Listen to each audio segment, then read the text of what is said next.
In your eyes, what does the face of this city look like?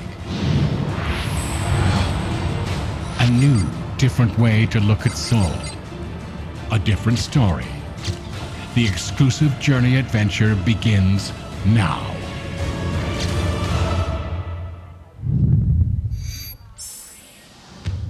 Seoul is a busy city and fast moving. It's a dynamic and also very exciting.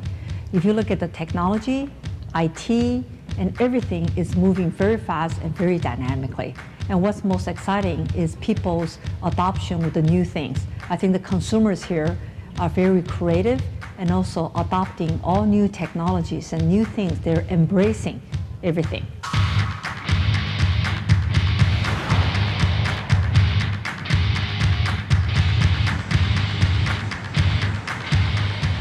A city where every day is different from the day before. A city always adapting and ever advancing towards a better way of life.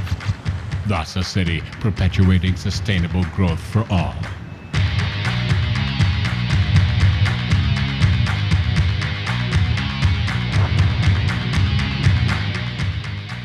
It's vibrant, young, future-oriented cultural commerce in the spotlight, painting a new picture for the entertainment industry.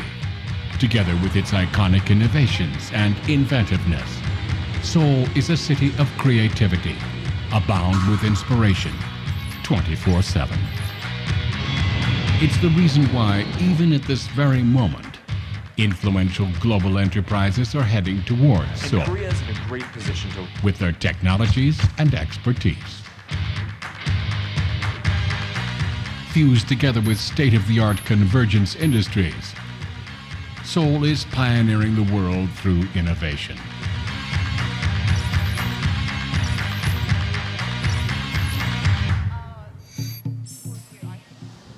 Seoul is a world center of high-tech industry. Despite a long history and tradition, Seoul is always on the cutting edge. It is a leading global city and a favorite destination for international communities. When I see Seoul, it is a great city where all things coexist harmoniously. It may be a city well balanced with tradition and high technology. Or maybe a city that creates convergent economies through tradition and high tech. Because the doors to the world are always open, it needs to transform differences into balanced harmony. To a city aiming for creative economies through collaborating economies. Seoul's open administration, its open doors, help global enterprises to continue what already exists, co-prosperity.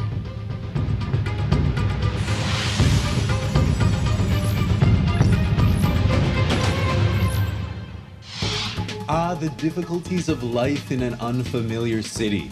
They can be shared and overcome together in Seoul. It is a place of confidence, convenience, and happiness.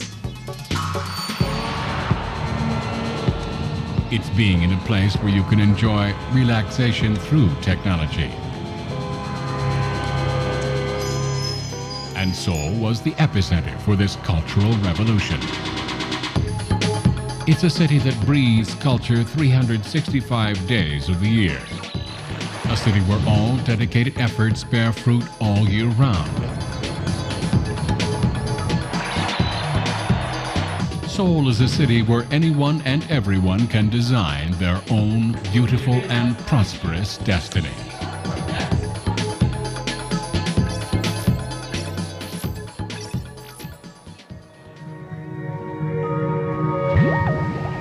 Creativity, innovation, balance, and prosperity.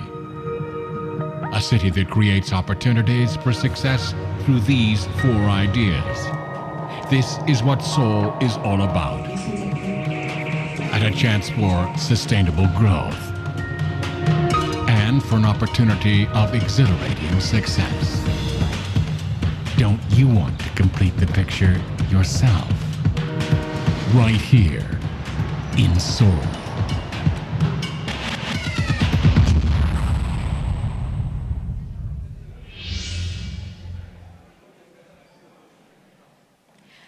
Ladies and gentlemen, today's meeting will begin once our host, the Mayor of Seoul, and the SIBAC members arrive.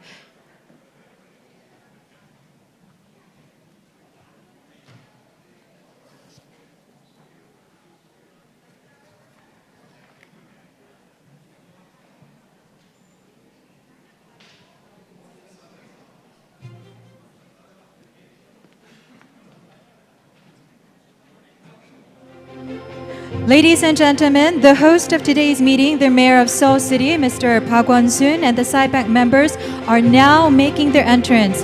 Please rise and join me in welcoming them with a warm round of applause.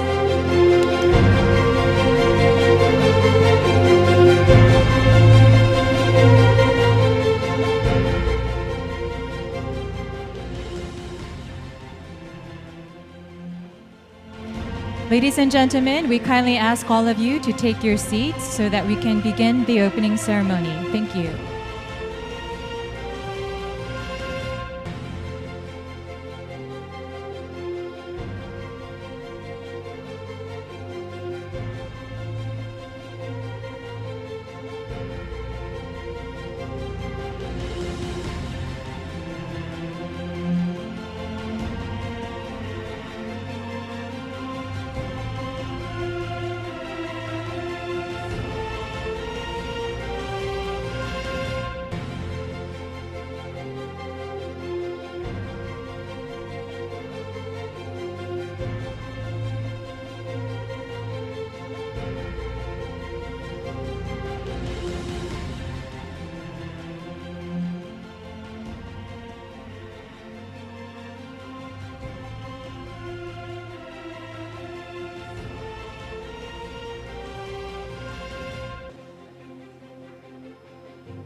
Good morning, ladies and gentlemen, and welcome to the 2016 Seoul International Business Advisory Council Annual Meeting.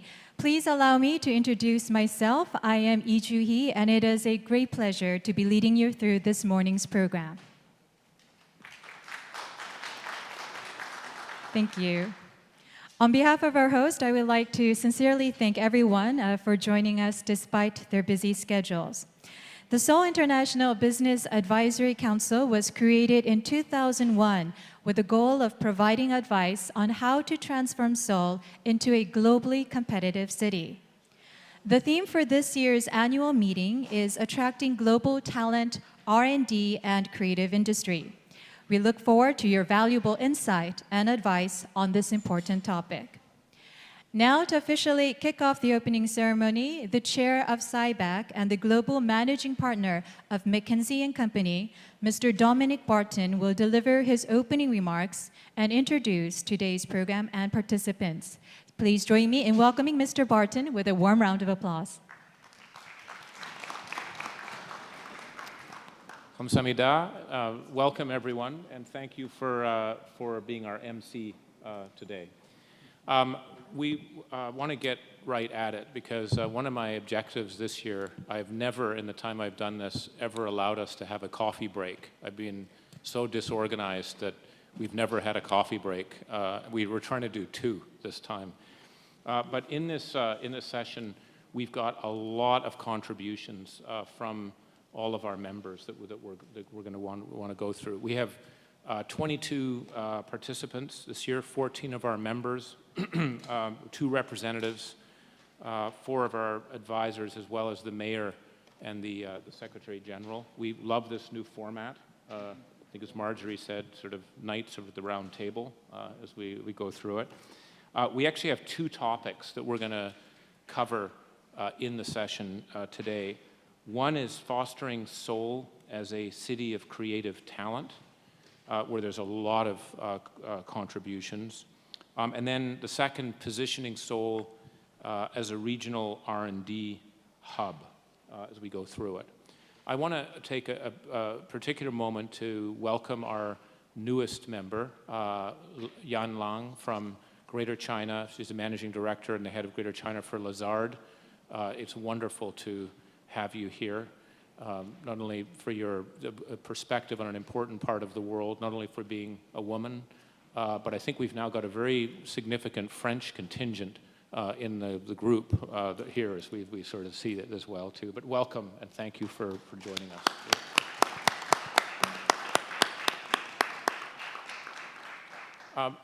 Before I turn it over to the mayor for him to give us his opening remarks, just again to say with the presentations, there are 7 minutes as we go through it. This year what I'm going to do is stand up when we get to the 7-minute mark, just so that we can try and keep ourselves to that time. And then maybe I'd even jump up and down and bang a glass or something at some point, but that's what I'm trying to do, just to make sure we hear all of the great comments. So let me pass it over to the mayor, who always is someone not only that I think has a rapacious appetite for ideas and for generating ideas and action, but also in following through on the many different things that are being done. So we look forward, Mayor, to your opening remarks. Thank you. Yes, please.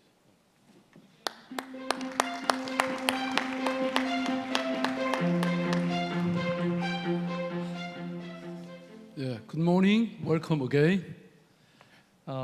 This year marks the 15th anniversary of the Seoul International Business Advisory Council annual meeting, and Seoul is blessed to have such a lifelong friends like you, SIBAC Chairman Dominic Barton, Deputy Chairman Richard Smith, Mr. Nobuyuki Koga, Ms. Marjorie Yang, and SIBAC committee members Christopher Forbes, Rudolph Schulleis, Kevin Hogan, Jean-Louis Chaussat, and Roland Pietjak, and Sanjeev Dolman, and Yan Ran, and Senior Advisor Ronald Anderson, and Mr. Jeffrey Jones, Ambassador Kim Ki-hwan, Mr. Case Newton, and Ambassador of Laos, Kam Suai, Kao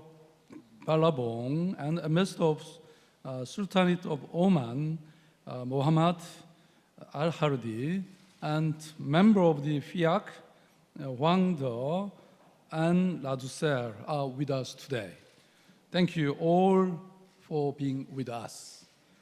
The theme of last year's SIBAC annual meeting was stimulating growth through innovation. The SIBAC meeting members provided great advice regarding creating innovative jobs, becoming a testbed city for innovative technologies and products, and so on.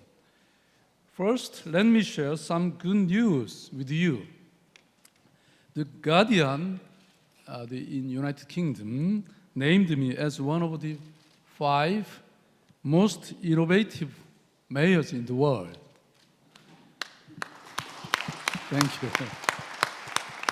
And introduced Seoul's innovative policies for citizens' participation, sharing economy, and welfare. Also, the Mori Foundation in Japan ranked Seoul number 5th in the world in terms of 2015 Global Innovation City Index. These achievements can be attributed to all of you, the SIBAC members, and of course, the 10 million citizens of Seoul. Your excellent advice and our collaborative governance has helped create the Seoul solutions. Mr. Giovanni Azzon gave a presentation on integrating technology, creativity, and culture. Case of Milan, a city of creativity, and said the culture is a process of making the citizens' life more abundant. It was an advice wishing for Seoul to become a culture city where citizens can appreciate culture, as is the case in Milan. And in 2017, the World Heritage Committee will finally determine whether to register Hanyang Dosang, a great fortress wall of Korea's ancient dynasty, Baekje, on the World Heritage List. And Seoul has provided various education and experience programs to the citizens of Seoul, as well as those from all over the world, including an exploration program to Hanyang-Doseong. I would like to recommend you to take some time off and work along the wall of Hanyang-Doseong. Seoul is an Asian capital with 2,000 years of history.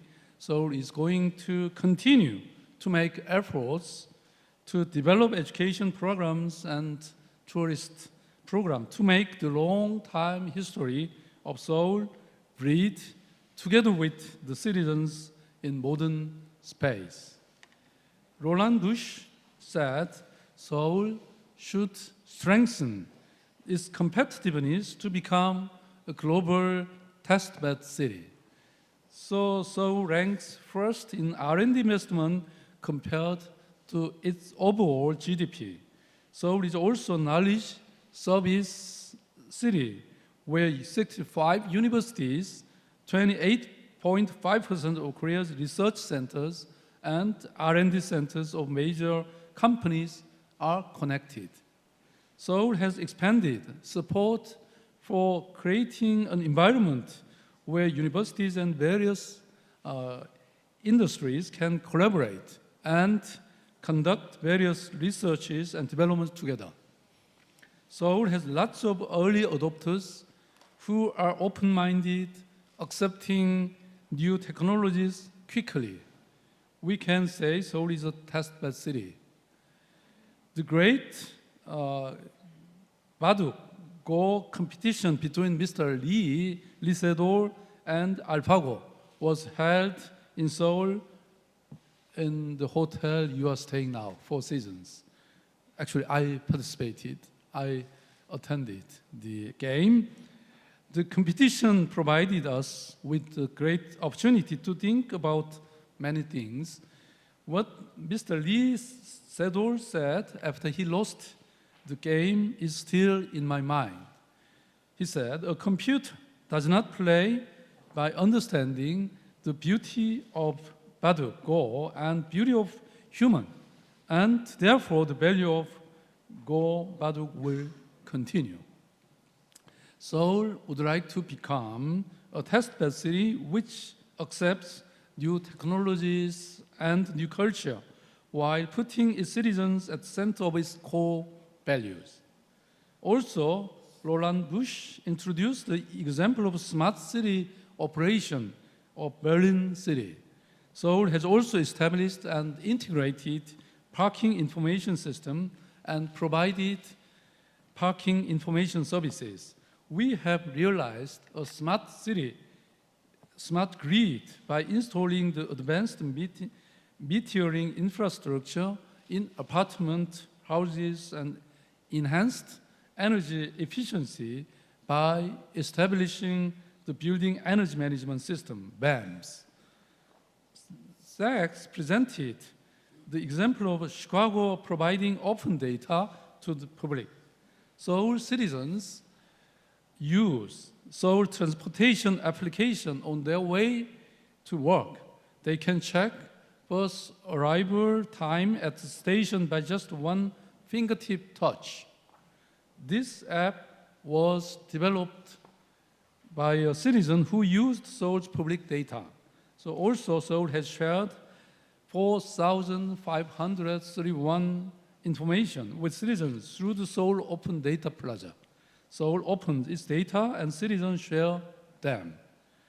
Provera introduced an exemplary case of living lab in Europe, in which citizens participated in a process of innovation to solve city problems and find solutions for social issues, social problems. In Seoul, there is also the Social Innovation Park of 30,000 pyong. It's around 99,170 square meters, which provides innovative spaces for social enterprises, cooperatives, and creative companies and individuals as well. Zach, Schleiss, Hogan, and Forbes suggested the creation of a startup ecosystem in Seoul. Seoul has nurtured promising startup companies by hosting Seoul Business Startup Expo and Startup competition on a regular basis. So also we have provided startups with spaces for starting a business and trials, manufactured goods centers, consulting services on patent, accounting, and legal issues through the Seoul Startup Hub and Seoul Digital Blacksmith Shop. Smith, Yang, Nikkaku, Forbes, Hogan, and Gandhi suggested various solutions during the session on job creation through innovations. In particular, they emphasized the creation of quality jobs and employment. They made many suggestions regarding the sharing economy that creates new jobs, the establishment of platform for providing information on SMEs, jobs, and measures to create jobs for the youth in the global markets. So do you remember the long march for job creation of Seoul? Yeah, the long march continues this year as well. So Seoul discussed measures to create jobs for the youth and to come up with solutions for regional problems with presidents of 11 prestigious universities in Seoul. We launched the Seoul Distribution Center in order to expand global markets and a place where people can use cutting-edge equipment for free in order to make a prototype. Seoul will continue its long march for job creation together with businesses, universities, and local communities. Dominic Barton suggested to address housing shortage problem in Seoul by introducing tax and mortgage policies and providing incentives, and introduced measures to cut construction costs by streamlining the design of public housing. So Koga introduced the innovative housing policy of Minami Aoyama in Japan, and Shosat suggested measures to minimize the resources consumption and cut housing costs by utilizing smart technologies. Dolman suggested the expansion of public-private partnership for the provision of affordable housing. So Seoul has implemented policies to provide affordable housing to young people by easing regulations to provide rental housing, tax benefits, while encouraging to private sectors to construct rental houses and give priority to young people who are nearly in need. Seoul has become better thanks to all of you. Now let me move on to this year's theme. So the theme of 2016 this year, SIBAC annual meeting, is attracting global talents, R&D, and creative industry. So people are at the center of all innovations, changes, and growth. Seoul considers people the greatest asset of 21st century, and Seoul invests in its people for the sake of sustainable future and sustainable innovation. So currently, there are more than 450,000 foreigners living in Seoul, including foreign students, workers, and immigrants.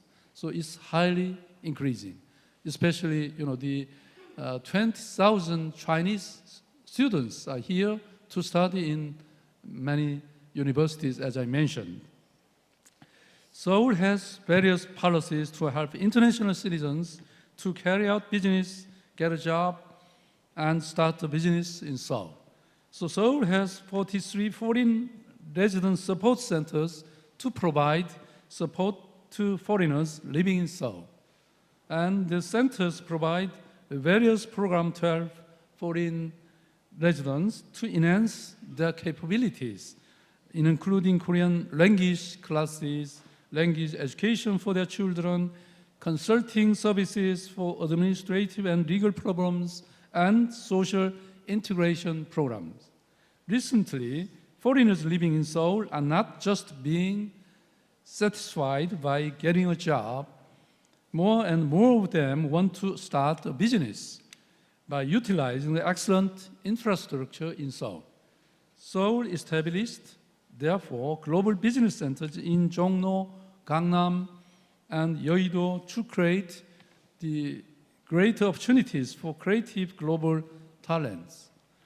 The centers provide comprehensive service for business startups and investment to foreigners. The Seoul Global Startup Center was opened in August this year, and 50 teams moved into the center who had been selected through the high competition among 250 teams from 56 countries around the world. The Seoul Startup Hub, which is the largest startup cluster in Korea, will open in May next year. The Seoul Startup Hub is expected to serve as a startup control tower with a cluster of approximately 400 promising startups. Seoul also provides the Gapo Digital Innovation Park. It has the Creative Education Center, the Startup Innovation Center, and the ICT Convergence Research Center. Recently, global startup accelerators like Google, WeWork, Level 39, which was the main force of the banking data development business in London, have been paying attention to Seoul. Actually, they promised to come here in Seoul. Siemens established its Asia regional headquarters for energy solution business and also an ultrasound medical equipment research center in Korea. Thank you, Mr. Bush. And today, Toray also established its R&D center in the digital media city in DMC. Solvay, a Belgian chemical company, opened its global R&D center in collaboration with a university in Seoul. So nowadays, the many companies are collaborating with the university together to get to open the R&D center in Seoul. And creative global companies choosing Korea have something in common. All of them have excellent R&D capabilities. Is it true, Mr. Nikaku and Mr. Bushi? Yeah, okay, thank you. Yes, it's true. There are various R&D industries hubs in Seoul, including the Hongneung Biomedical R&D and Anchor, the Magok Industrial Complex for the convergence of cutting-edge technology, the DMC Media and Entertainment Center, the G Valley for IT and fashion, and Tehran Valley for venture companies. Let me introduce the Yangjae Talent City in detail. It is a region where approximately 280 research centers of SMEs and conglomerates are located, including Samsung, LG, Hyundai Motor Companies, and KT, while providing a convenient transportation system and the advantageous environment for the exchange between business and the talent. It is a space with limitless possibility and where the citizens wish to live in. It has a beautiful falls. Seoul will create an attractive R&D cluster on the premise of 420 meters square in Yangjae, where creative talents would aspire to live. Would you like to visit the district together with me? Please.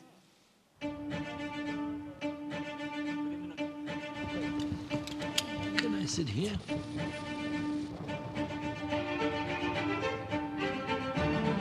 Yangjae, city where the benevolent and the talented come together. Yangjae, R&D Innovative District. Yangjae is a place where creative people freely conduct and exchange their research. It is also a city of opportunity with infinite possibilities. Yangjae is reborn as a global R&D cluster. Yangjae represents a hub that connects Gangnam Tehran Valley, which spearheaded Seoul's ventures, Pangyo Techno Valley, where Korea's core IT companies are located, and Gwacheon Knowledge and Information Town.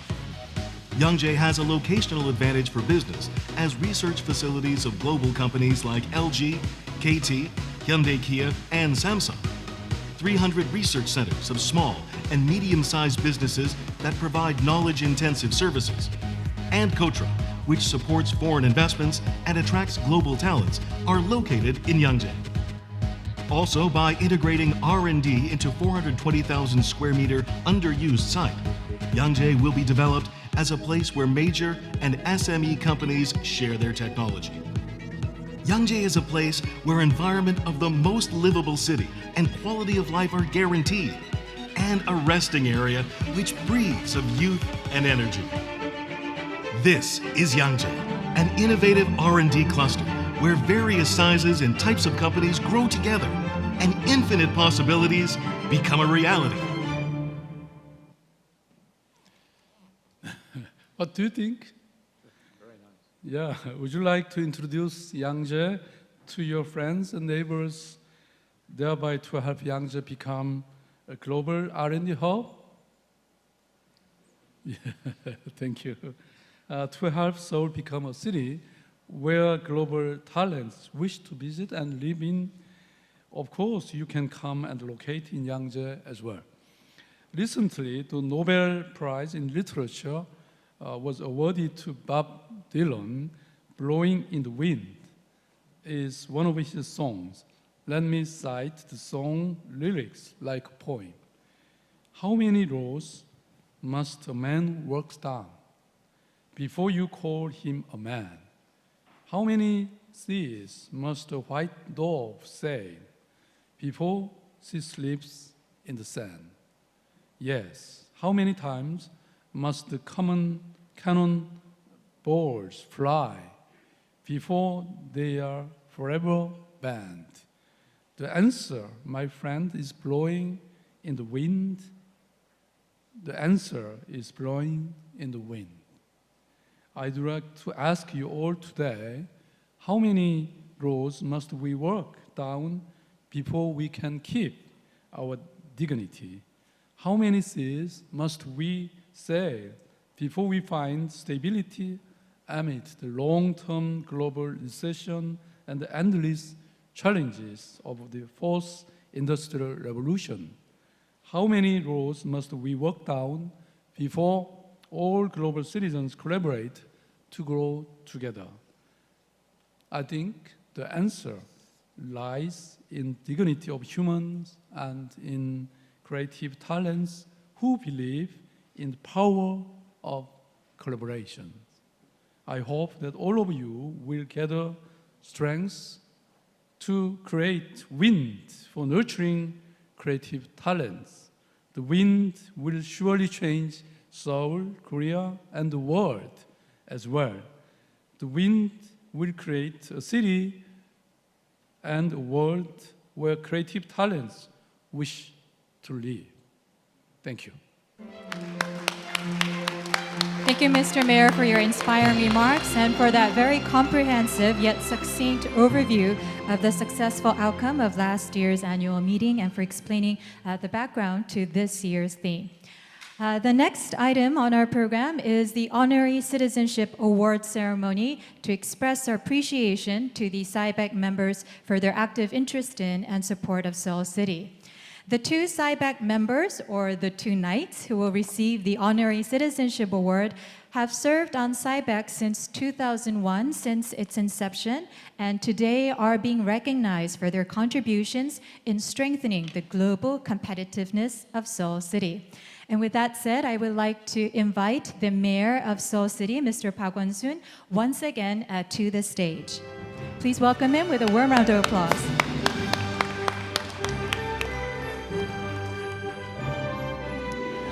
Now, the first member I would like to call upon is Mr. Peter Zak.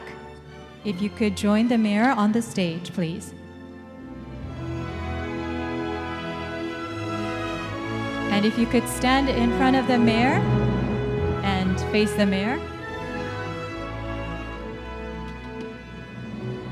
Certificate of Honorary Citizenship. I, on behalf of the citizens of Seoul, am privileged to present the certificate to and hereby confer the title of Honorary Citizenship upon Peter Zak, Park Won-soon, Mayor of Seoul, October 28, 2016, Seoul, Republic of Korea. Congratulations to Mr. Peter Zak.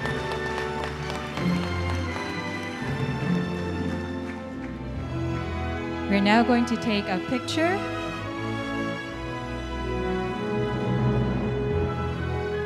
And now we would like to present the medal.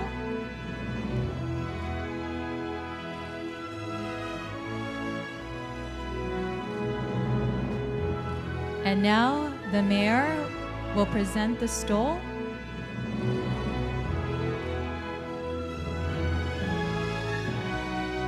Congratulations. We're going to take a picture. And now I would also like to invite Miss Zaina Zak. Mr. Peter Zak is being accompanied by his wife today, so we'd like to invite his wife, Miss Zaina Zak, to the stage as well.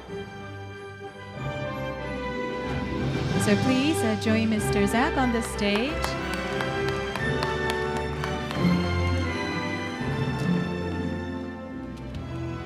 So if you could face our cameras once again, I'm sure that this is a very special day for both Mr. Zak and Mrs. Zak. Congratulations.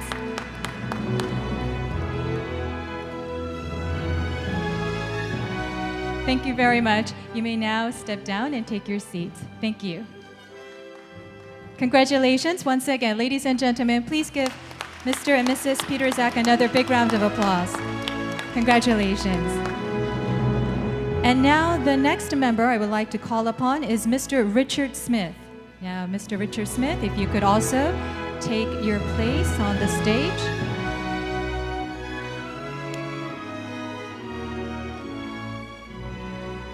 Certificate of Honorary Citizenship. I, on behalf of the citizens of Seoul, am privileged to present the certificate to and hereby confer the title of Honorary Citizenship upon Richard Smith, Park Won-soon, Mayor of Seoul, October 28, 2016, Seoul, Republic of Korea. Congratulations to Mr. Richard Smith. We are now going to take a photo.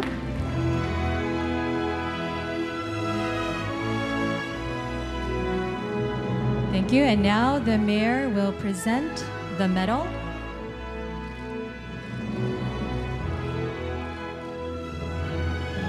And now we will present the stole.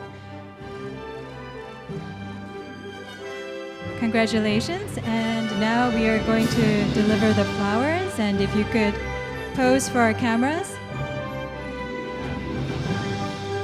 Ladies and gentlemen, please give Mr. Richard Smith a big round of applause. And also we'd like to thank Mayor Park Won-soon for presenting the honorary citizenship. Congratulations to the two gentlemen. I think that was a very meaningful start to the day, and I know that Mr. Barton is very eager to begin the first session. So without further ado, we will now begin the first session titled Fostering Seoul as a Global City of Creative Talent, Part 1. Mr. Barton, the floor is yours. Thank you very much.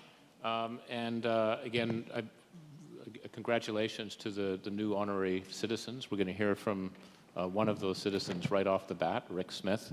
But I also want to thank the mayor again for that wonderful opening speech, because again, you just see the systematic way in which he is rejuvenating and building and innovating in the city himself. It's just wonderful to see that and reflect on whatever small contributions people are making. That's what I think motivates us in being part of this. So thank you for that. So I'm going to turn over to Rick Smith, 7 minutes, remember, is the timing, and we're looking forward to hearing from the new citizen.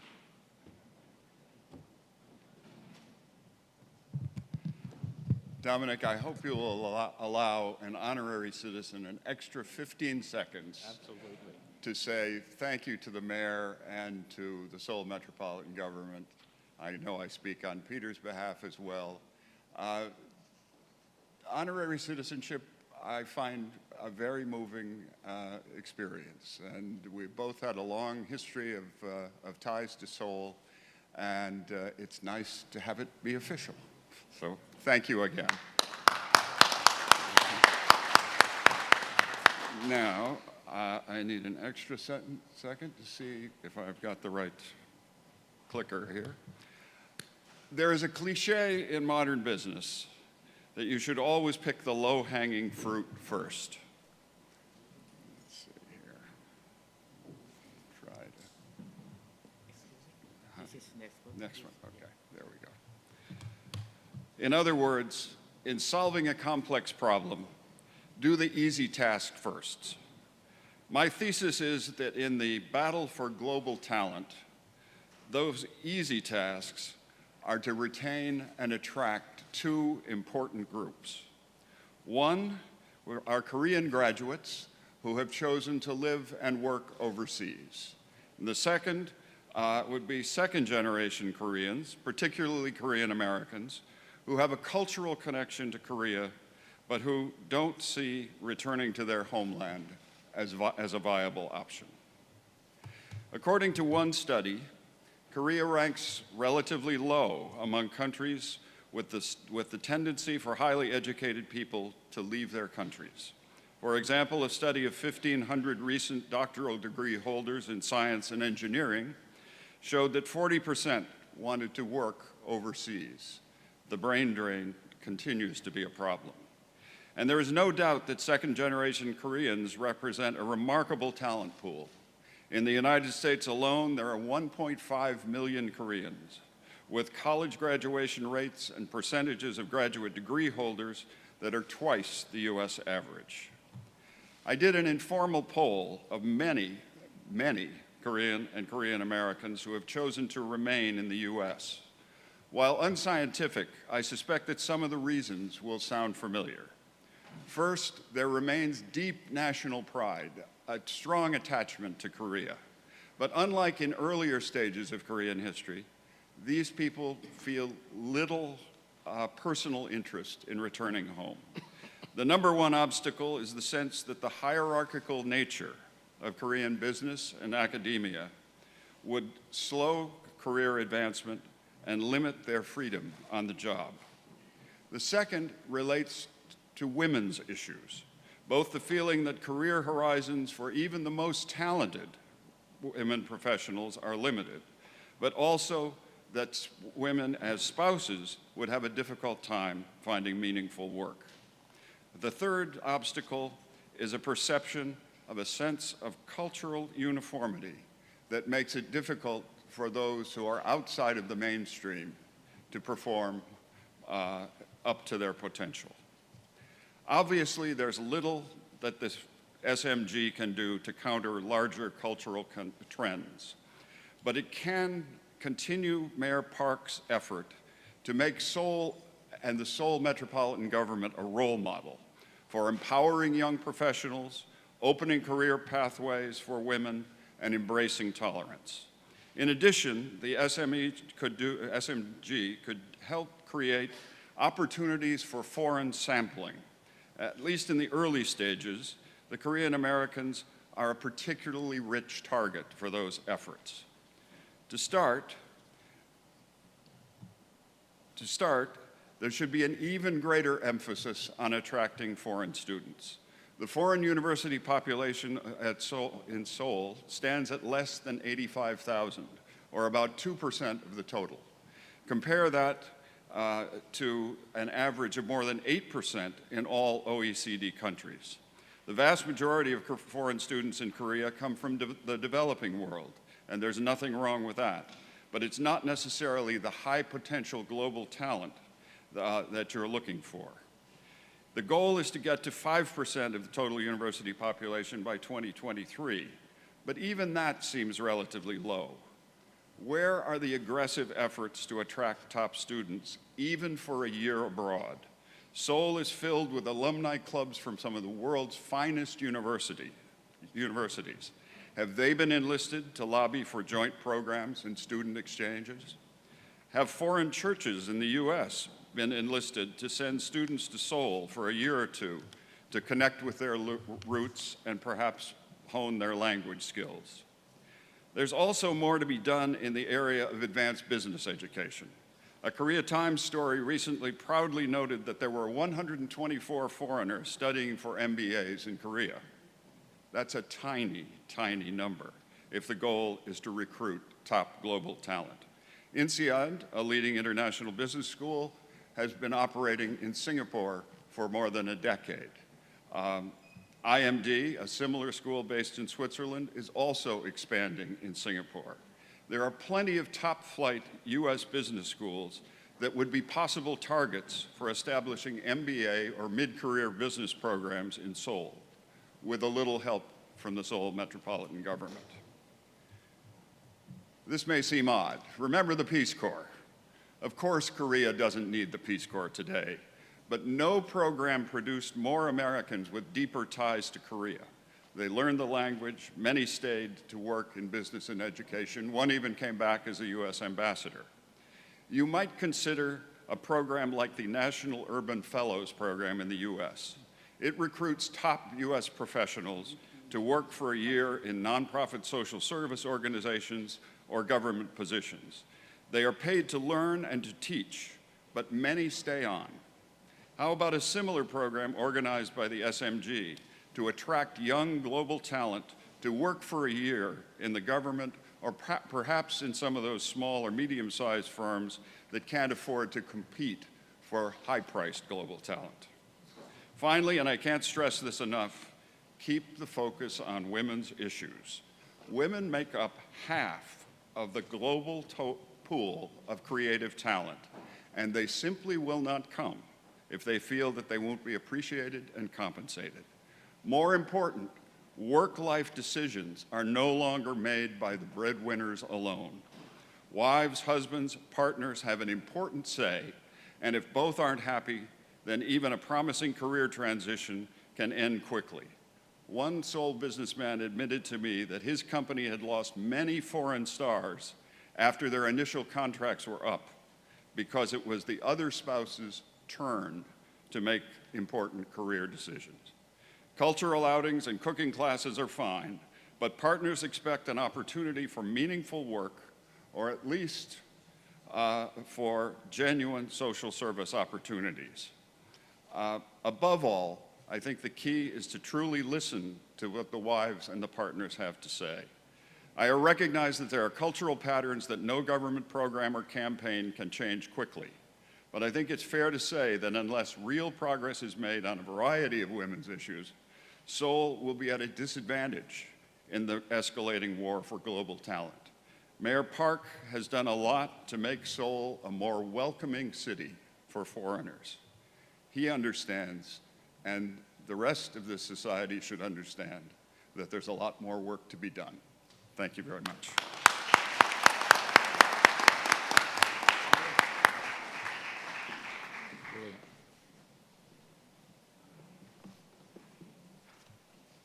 Super. Thank you, Rick. Lots for us to digest and think about. What we're going to do is go through several of these and then allow the mayor to make some comments as we go through, then have the break. So now I'd like to invite Koga-san to come up and give us his review.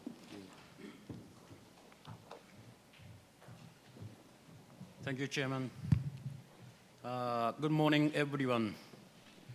Today, I'd like to discuss how to attract global talent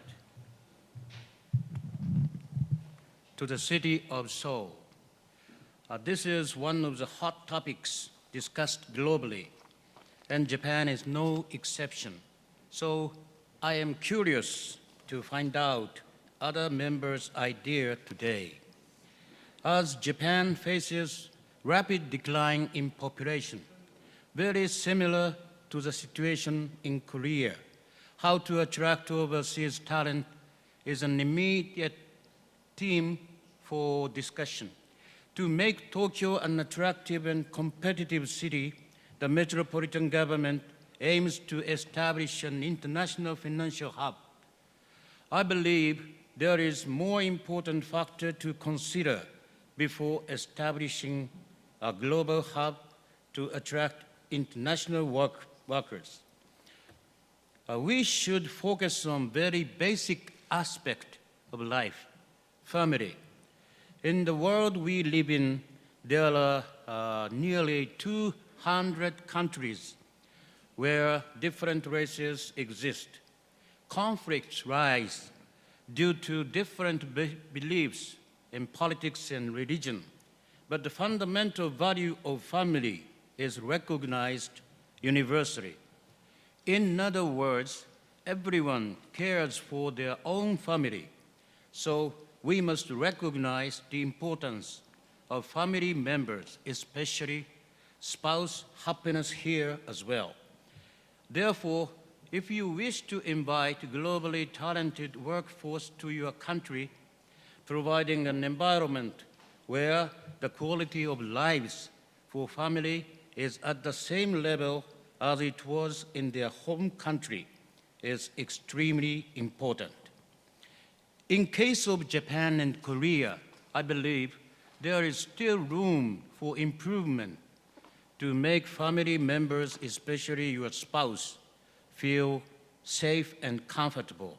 For example, road signs and signs of public facilities should be multilingual and understandable for foreigners. Similarly, what we need to re-evaluate is practices and customs only peculiar in your country. For instance, in case of Korea, Chonsei and Wosei system should no longer be practiced, as I suggested last year. It is exceptionally difficult for foreigners to understand and something they would feel frustrated to accommodate.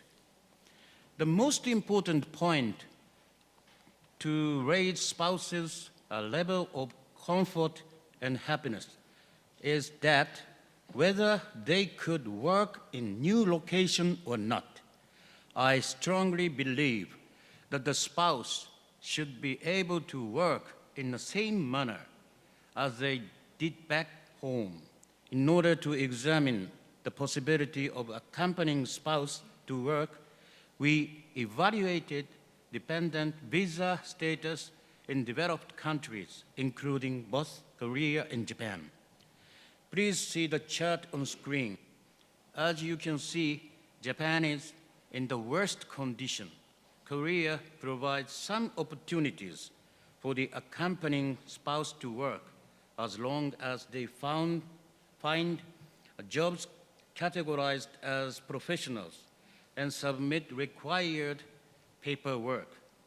However, other developed countries provide much more opportunities for accompanying spouses. Easing regulations for accompanying spouse to obtain jobs will probably help attracting global talent overall. I will raise my final point from the perspective of a senior management of the global firm. My firm has nearly 30,000 employees from over 70 nations working around the world. Because we are in the service industry and the service does not differ much universally, we face competitions not only with Japanese firms, but also with internationally well-known financial institutions. In order to compete with those firms, retaining global talent is a key to success. As our operation spread widely across the globe, mainly after the acquisition of Lehman Brothers in 2008, we started an initiative called Diversity and Inclusion, promoting diversity in our firm. Our approach is very unique.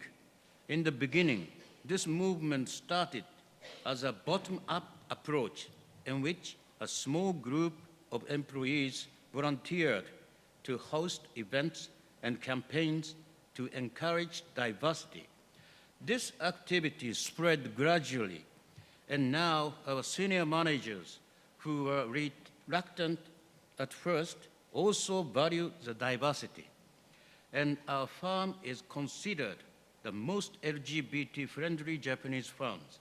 I believe if our very Japanese firm could go through this kind of change, our countries could do the same.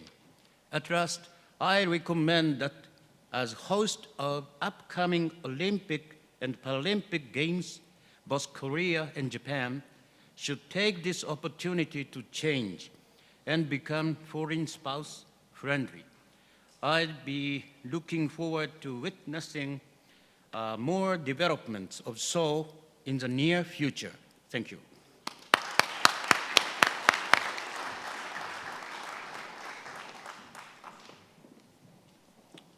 Thank you so much, Koga-san, for that very clear review, and also just in the timing, just brilliant timing on this sort of side here. So thank you on that front. So now I'd like to ask Margie Yang to come up and give her perspectives.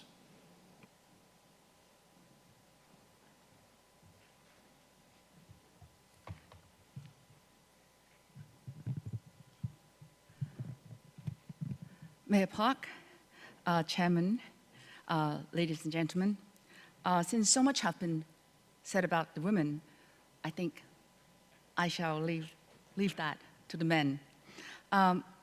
So my first slide is, thank you. Seoul is well positioned among the world's top-tier cities, especially for its business dynamism and a world-class ICT infrastructure. Seoul is also outperforming most other Asian peers in its cultural richness. Yet, when looking at the human capital dimension, which is measured by the diversity of society and the availability of a high-quality internationalized education system, there lies an opportunity for Seoul to further strengthen its position as an open and vibrant hub for talent from around the globe. Thank you. The millennial men and women. The millennial generation nowadays is different from any other groups we have ever seen.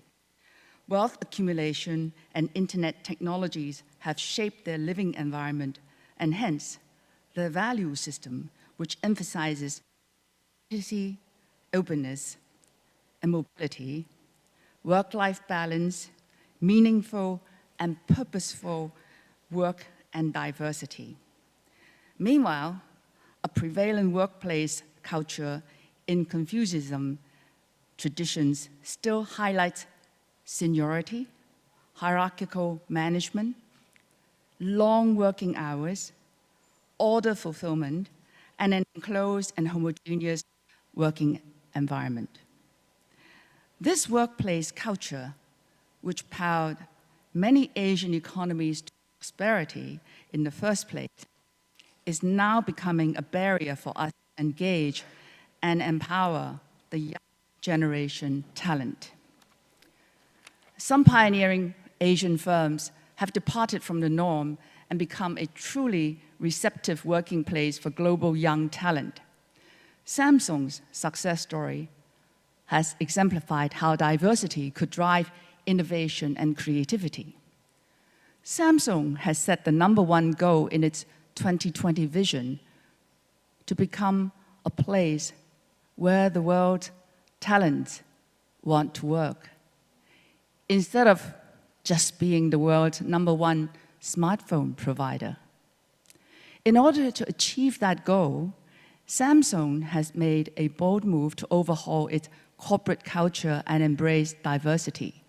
By 2016, Samsung is running 33 R&D centers and 6 design centers around the world, and 70% of its workforce are from overseas. 90% of its employees are under 40, and 46% are female. It has also deployed more than 5,000 regional specialists globally who would spend 1 year in another country to drive global understanding and cultural awareness throughout the company. This diversity-embracing culture has helped Samsung to attract the best talent from around the world, as well as to create products that fit the varying preferences of local cultures and markets. Diversity promotes the act of questioning, debating, throwing ideas back and forth, which in turn lead to breakthroughs and innovation.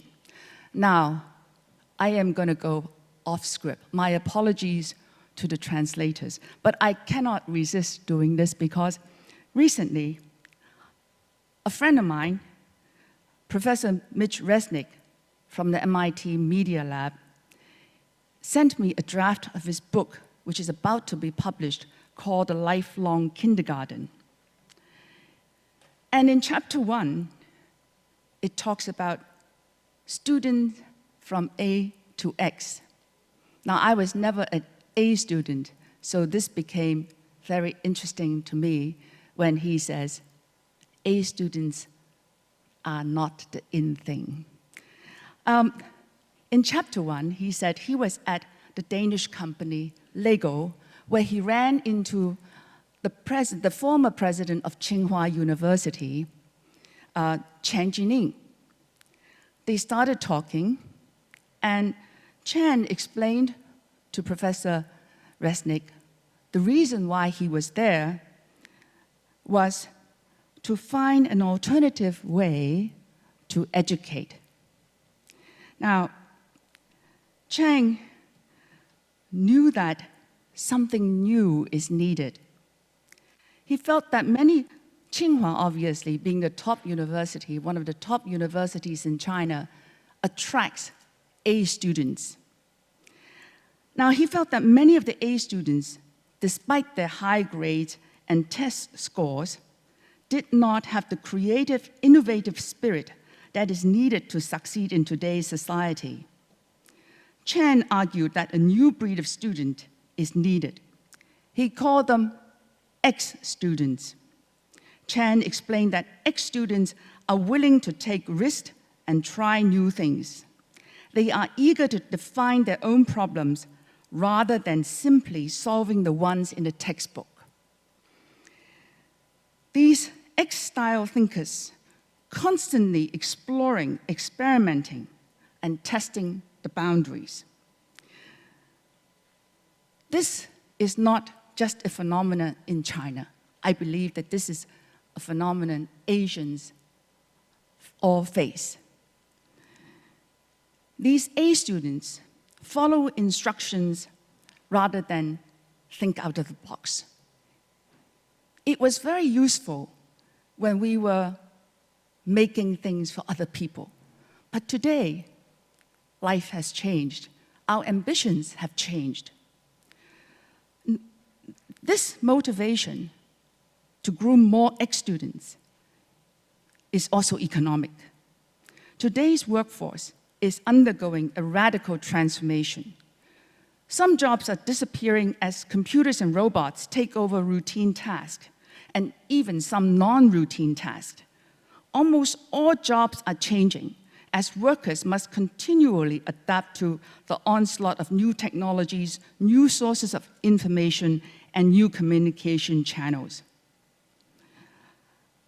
Roughly 2/3 of today's grade school students will end up doing work that hasn't even been invented yet.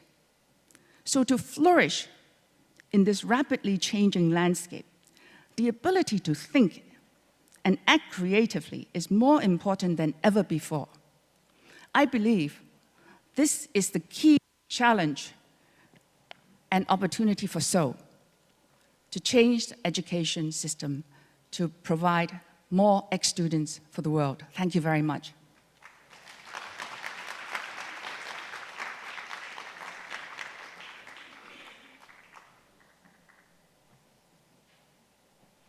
Thank you so much, Margie.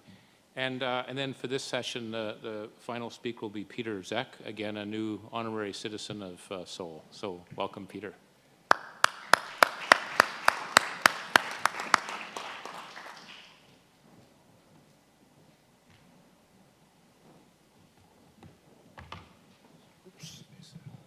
Yes. Mayor Park, Chairman, ladies and gentlemen, first of all, I also like to take the opportunity standing here to say thank you to Mayor Park and the City of Seoul for giving me the honorable citizenship of this beautiful city. I love the city. I come here since the early 90s. I think 91 was my first trip to Seoul. And since that time, I come frequently here. And it's always something that brings me home here. So I'm very honored with this. Thank you very much. Today I'd like to share some ideas of the question, why do people live where they live? And why do they live their places? And I'd like to start with a little place, a little dot in Europe, is the island of, the Spanish island of Mallorca. And the Sunday Times said in 2015 that Mallorca is the best place to live in the world.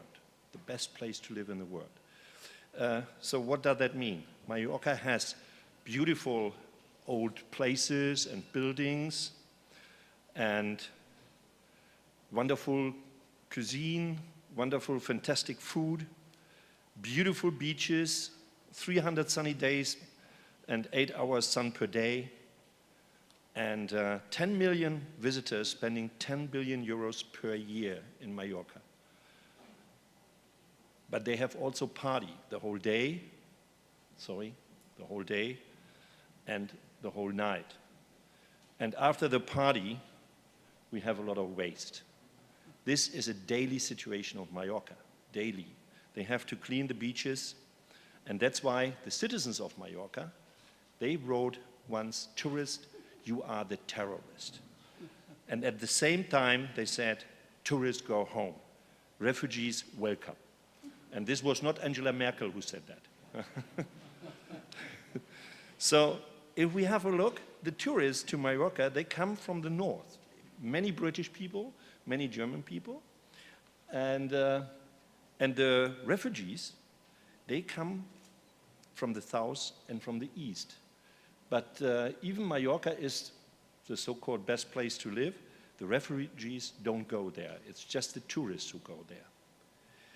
So let us ask the question, why do people move from country to country, from rural areas to cities? So we have two major factors. The first factor is a push factor. You know, people move from their countries, like the refugees, if they have trouble in their countries, war, no jobs, no medical care, if the circumstances in their countries are not good enough, then they try to find their happiness and their luck in other countries. So let's call this the push factors. On the other side, we have the pull factors. The pull factors are pulling people into better areas. So it is better jobs, better education studies, and better circumstances for the whole family, as many of all the three speakers mentioned before already. So for Seoul, obviously, it is important to become a pull factor. The Generation X is the generation between 35 and 50 years old now. They went where the jobs were. So first they were looking for work, and they went there where the jobs were offered. And they wanted to be very productive. The new generation, the Generation Epsilon, 20 to 35 years old, this generation is totally different. They are looking where the better quality of life is first. You know, they want to go to places where they have fun, where the life is better than at home. Let's have a look to the map again, and I want to share with you the 25 to 30 most creative cities. These cities we evaluated by our Red Dot Award. The most winners come from these cities, and also looking at the activities in the cities, like music, art, and fashion style. Let's go deeper into it. United States, we have the city, of course, we have San Francisco and Los Angeles on one side, and we have New York and Miami on the other side of the states.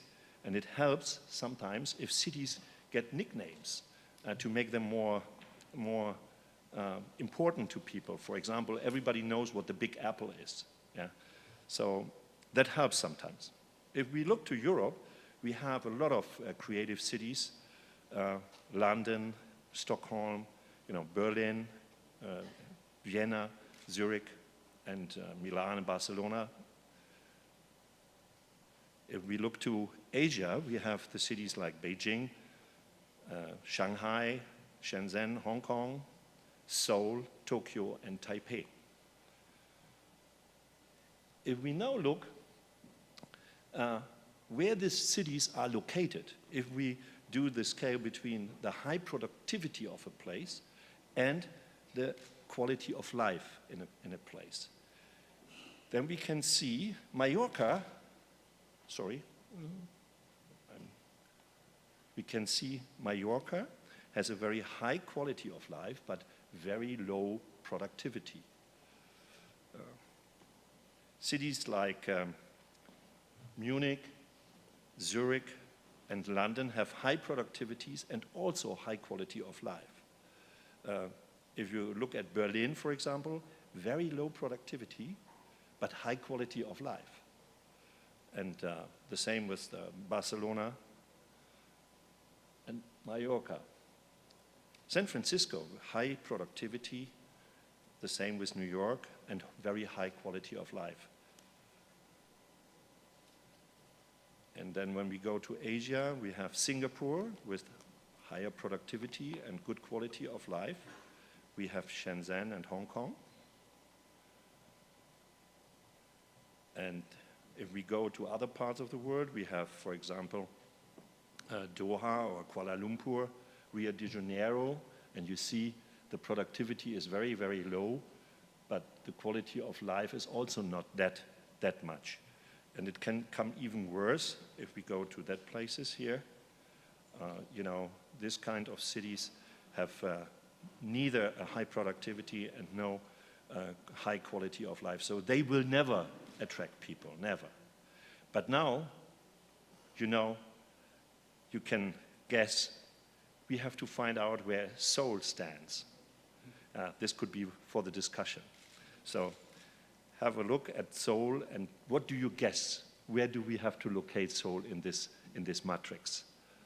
I'm really interested in discussing this later with you. Thank you very much.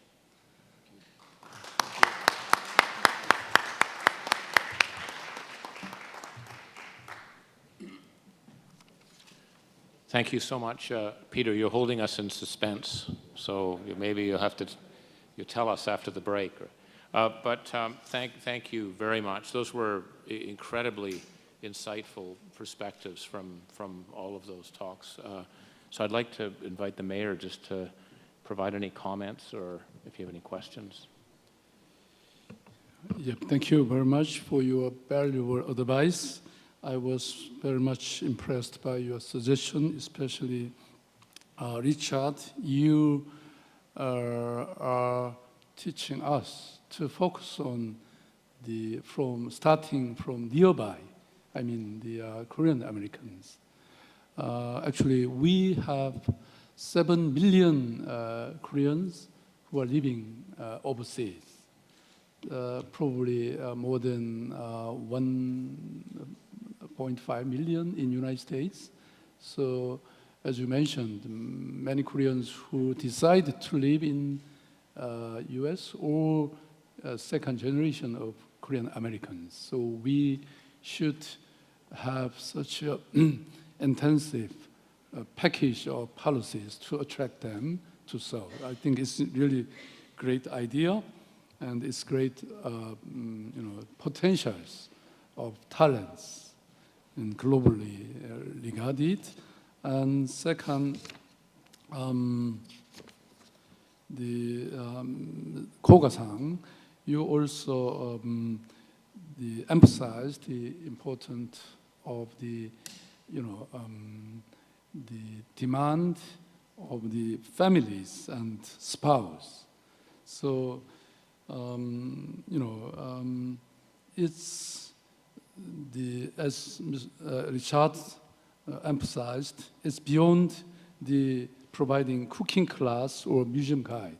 So we should provide the jobs to the spouse, as you mentioned, and especially there are high demand of the Seoul citizens for language lessons for their children or for themselves. So the spouse can easily find their jobs in teaching their languages and so on. So, and also you suggested the Olympic Games in Pyeongchang in the year after next year. So we can take advantage of the Olympic Games, even though it's happened in Pyeongchang, but still Seoul can take advantage of the momentum to attract more concern and talents to Seoul. Thank you very much. And Marjorie, you emphasized to attract the concern of the millennial generations in many points, and also you emphasize the education, the reform, innovation of education system. Actually, so the education system in Korea is really top-down and managed by the teachers, schools only. So now we are bringing a package of reform in the name of School of Reforms. So, it means we are inviting the villagers and businessmen from the communities, not only of teachers. So it means the children can, be awakened by the witnessing and visiting the real life of their communities, and so on. And also, Peter, you showed the metrics all over the world, but you didn't show the location of Seoul. Do you know this position? Yes. Probably you know, but you didn't. Probably it's not good. As we did this research, I was really astonished about the position of Seoul, because Seoul has so strong industry, like the car industry and the Samsung, LG. So I suppose that Seoul should have a very high productivity, but it's not the case. Sorry. Right. Seoul has almost the same productivity as Berlin, and Berlin has almost no industry, nothing. So, and if we now have to locate Seoul on this matrix, it will be from the productivity-wise same level as Berlin, but the quality of life is much less than Berlin. So we have to work a lot for the quality of life and productivity as well. Okay. So this is interesting. I did not suppose that the productivity is so low. I think it's very reasonable. Is that because they're both capital cities and they have governments? Is that because they're capital cities and they have governments which aren't very productive? I have no idea. Actually, we, as you mentioned, we have very, most modern big enterprise like Samsung and Hyundai, but still we have so many parts of small and medium sizes which have so low competitiveness and productivity. So it is really contrast of the, postmodern and the unmodernized, the manufacturers and small business and so on. So it's our future task to promote, to enhance all of them. And also, it's very insightful to hear that the talents of the global is choosing the city first and then the job later. So it means we should improve the quality of life and attraction from the culture and arts and many other parts in advance, and then we can attract the global talents, something like that. So I think it's very great insight. Maybe I can add that, in Germany, Berlin used to be a very poor city and has no industry, no real businesses there. But the quality of life was always very high, so they attracted a lot of young, talented people. And nowadays Berlin has increased the productivity side because they have so many startups in the internet businesses. They are leading in Germany in the internet business because they attracted first the people, and then the people established the business. This is a new situation. Yeah, but fortunately, Seoul has the merit of Hallyu, Korean wave. I mean, K-pop, K-design, K-fashion, and so many, prosperous in the field of arts and culture. And at the same time, as I mentioned, we have very excellent universities, which is enough to attract many students from abroad. As I mentioned before, we have around 20,000 Chinese students to study here in Seoul, so we can utilize all of these, favorable elements. Thank you very much. Thank you. I was going to say that probably the nature of those cities are so different. So there are certain, I'm wondering, because Seoul represents close to 50% of Korea's GDP, and its size is much bigger. So on those city comparisons, I wonder if it is comparable to look at. I don't know how it was. It's economist data? It is, yeah, the productivity data, the living is economist data, and the creativity selection is based on the results in the Red Dot Award. We do this over 20 years, we observe this over 20 years, and so we could select this kind of cities. But I agree with you, of course, this kind of look at cities in this comparative way is probably not the reality, does not show the reality, but it shows a direction.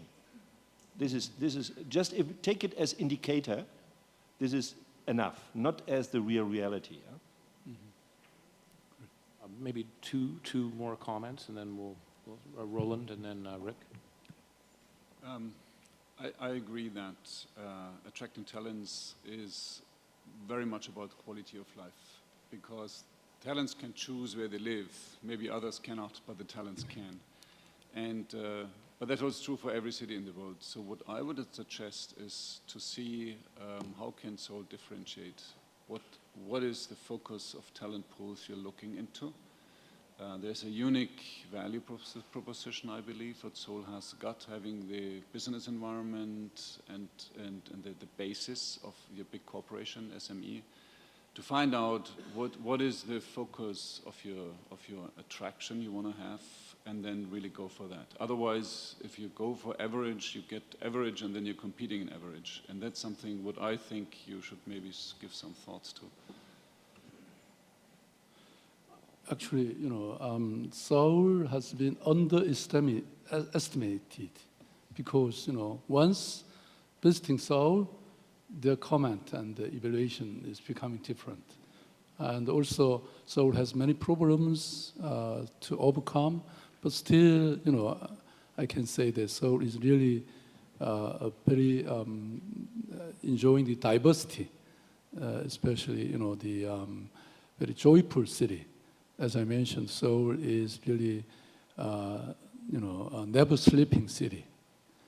It provides many joys and pleasure to live in, especially for youngsters. As I mentioned, it's the city of entertainment, and the K-pop and other, entertainment. So it will be our focus. Rick? Just to follow on briefly what Roland said, it has always struck me as something of a contradiction or a challenge that Seoul has great ambition to be a global design center.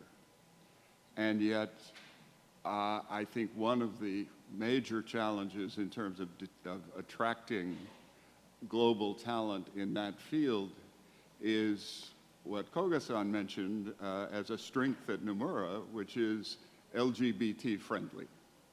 And I think unless the social atmosphere here is seen as inclusive in that way, there will be a limitation, particularly in the design and fashion field, about how strong a magnet Seoul can be. To Rudy and Peter. Just make a comment. This is kind of a contradictory set of discussions, because if you look at the amount of GDP, percentage of GDP that is expended by Korea in R&D, it exceeds that of any of the other countries of the world. And so we're having this discussion. How do you use that and make it most productive? Well, maybe this also gets to the value proposition that Roland mentioned. There's areas where it's just deep, deep strengths, and how can we unleash more of that? Peter? Just another comment on the quality of life in Seoul. A very good friend of mine is Peter Schreier, who is the head of design in Kia and Hyundai since years. Peter is probably the most frequent flyer in Lufthansa because he goes back and forth almost every week. So why does he not bring his family to Seoul? He works here for many years, but his main place where he likes to live is still around Frankfurt. And there is something wrong, so I think you have to work on that people really change with their families, that they think this is an opportunity. Because another friend of mine who got employed in Singapore, he traveled over with the whole family to Singapore, and he was proud to send his kids to the Singaporean schools and whatever to do, So this is something we have to work on, I think. Any other comments? Okay. Sure. I think we need to look at R&D in, I don't know how we could do it, but slotted in two types. One is incremental improvement, and one is disruptive R&D. And I think that's the disruptive type is what is driving the US economy. That it's a total game changer. So perhaps it may be, I don't know if we can gauge if there's enough of that going into the R&D. Well, that's a very good discussion. I think I'm going to have to close it so we can have our coffee break. But I think these benchmarks and pushes are all in the spirit of making the city even better. And I think when we look at the track record of what this city has done over the last decades, I'm very confident this will just be taken up and move forward. But I think some very specific, edgy comments, hopefully, that will be useful as we think about, making this a great city over time. So if I could suggest we take a break till 10 o'clock and then come back and we'll continue in our discussion. Thank you. Thank you very much, Mr. Barton and all of the speakers. And as Mr. Barton just mentioned, we will have a short coffee break until 10 o'clock. Thank you.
Ladies and gentlemen, we are going to begin session 2 in a minute or two, so we kindly ask all of the participants to take their seats. Thank you.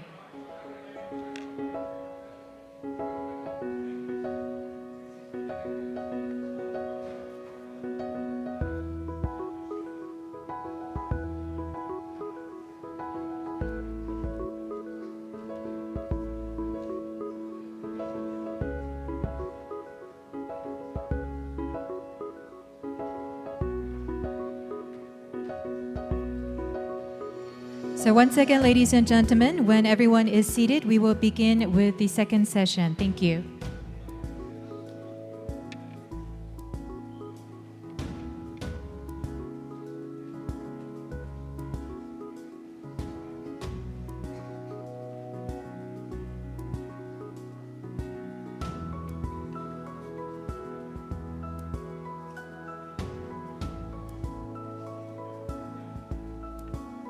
Okay, I think we're going to get rolling. I know that wasn't a very long coffee break, but at least we had one.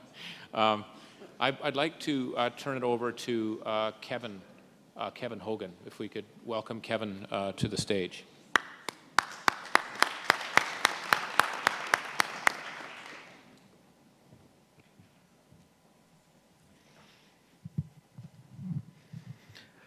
Mayor Park, Mr. Chairman, ladies and gentlemen, good morning. The race for global talent is as fierce as ever, and cities are the new battleground. Attracting talent is a critical enabler for a city that's aspiring to compete economically on a global scale. Today, consistent with some of the other things we've heard, I'll discuss Seoul's strategic imperative to attract creative talent, and we'll look at specific themes that emerge when we're looking at other talent-rich cities and companies that are competing for that talent. Now, why is Seoul seeking creative talent? It's fairly obvious. Korean incomes have been leveling off in recent years, and Seoul is rightly seeking to attract the top talent to drive economic success. In fact, City Observatory conducted research showing a high correlation between a city's talent level and the economic prosperity of the city. In supporting this, Endeavor Insight found that 31% of founders of new companies rank talent as the deciding factor for which city in which to start their company. So what do we mean when we talk about creative talent? I'd like to highlight a few examples to hone in on what we can learn from the reasons not just that workers, but founders, entrepreneurs, locate where they do. Elon Musk was born in South Africa as an engineer and inventor who founded Tesla Motors and SpaceX. Musk established SpaceX in Hawthorne, California, because it is home to a rich pool of aerospace engineers. Whereas his other company, Tesla, was based in Silicon Valley, a well-known hub of tech talent. Chris Barton was born in the US, and he founded his music recognition app, Shazam, in London, where he had initially located for educational and internship opportunities. And the third example that I'll talk about is Mario Schlosser, a German-born entrepreneur and CEO of Oscar Health, a web-savvy insurance startup. Schlosser founded Oscar in New York City, where the company benefits from local fintech and insurance experience. Seoul's creative talent strategy should aim to attract the next generation of entrepreneurs like these and others here on the page. And according to PwC and Allianz, this is all about millennials. The millennial generation is twice as creative as their older counterparts and will comprise more than 50% of the global workforce by 2020. Seoul must seek a strategy to attract this group and understand this group to win them over. The real battleground for talent is at the city level for two reasons. City governments can most effectively tailor strategies based on their unique assets and development objectives. And from the perspective of talent, the ULI Institute found that 62% of millennials prefer to live in urban centers, close to work, with walkable neighborhoods. These individuals choose where to settle not based on country or region, but based on the characteristics of the city where they will live their daily lives. Which cities are winning? A scan of prominent city competitiveness rankings consistently shows London, New York, and Paris as winners in the battle for global intellectual capital, and they continue to aggressively invest in maintaining their talent attraction position. A deeper look at trends in these rankings over the last 5 years shows Shanghai, Singapore, and Hong Kong as increasingly relevant Asian cities for Seoul to monitor closely.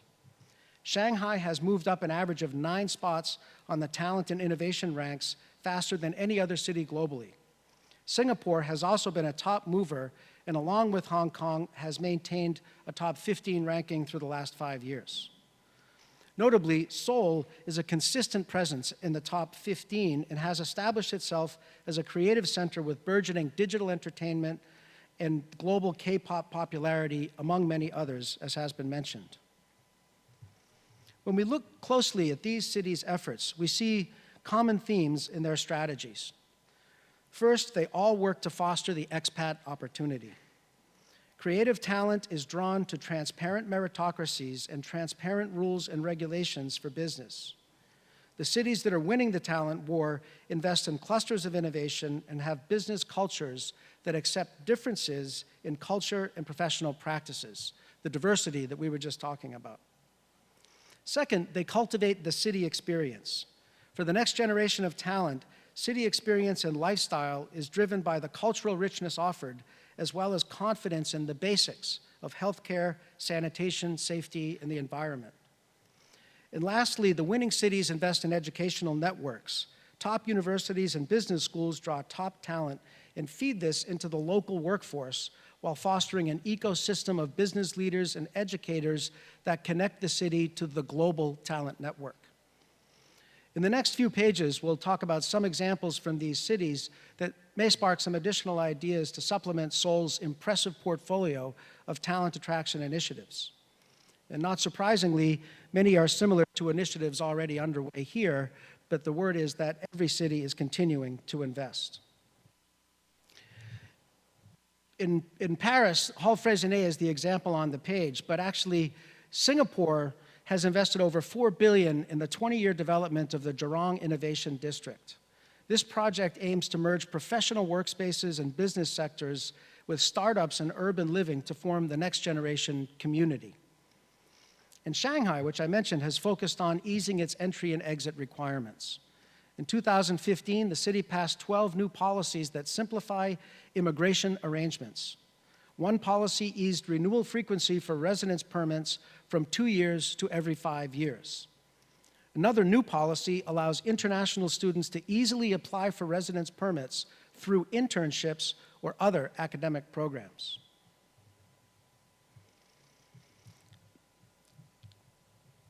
The city experience is a broad topic covering all aspects of day-to-day city living, with cost of living and cultural richness being two important factors. London has addressed high cost of living head-on. In 2013, London saw a 12% increase in housing prices and anticipates 600,000 new residents by 2020. These are pre-Brexit statistics. As a result, London launched a long-term strategy to double its housing output to 42,000 homes per year. And while everyone knows that Paris has been bolstering its cultural and creative aspects in order to help promote the city's creative and artistic brand, Paris, with its federal support, is budgeting approximately $100 million annually for the promotion and maintenance of its famous museum networks. And Singapore, of course, is considered one of the most efficient transportation networks and one of the most efficient and sustainable public water systems in the world. The education factor is also extremely important, attracting young international talent and providing connections to industry. New York City has invested $1.5 billion in partnership with Cornell University to build an applied sciences and engineering city campus. And this new campus will add 2,000 new technology graduates per year and expects to provide $23 billion in income benefit over the next 30 years. And has been talked about, Hong Kong University of Science and Technology formed a joint global master's program with NYU to draw talent from the US that otherwise have considered such opportunities. A few lessons can also be drawn from companies whose focus is on being the employer brand. Companies like Google's, whose slogan is "Do cool things that matter," or Apple's "Amaze yourself, amaze the world," are catchy representations that attract young populations. And the recommendation that we make is that as Seoul adopts its new branding strategy, I Seoul You, to focus on extending this to attracting global creative talent as a vibrant place for global talent to move, to work, to live, and to learn. Thank you, Mayor Park.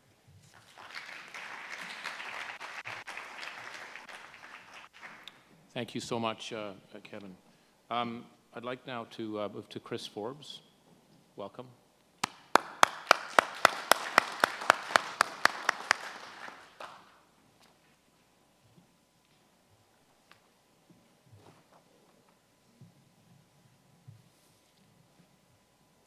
Dokie. Now.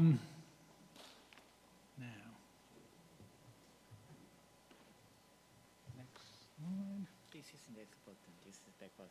Okie dokie, very good. It's great to be back at SIBAC, and Mayor Park, thank you again for allowing me to continue to be part of this group. I enjoy our annual discussions, which always require a certain amount of self-reflection, thought, and perspective.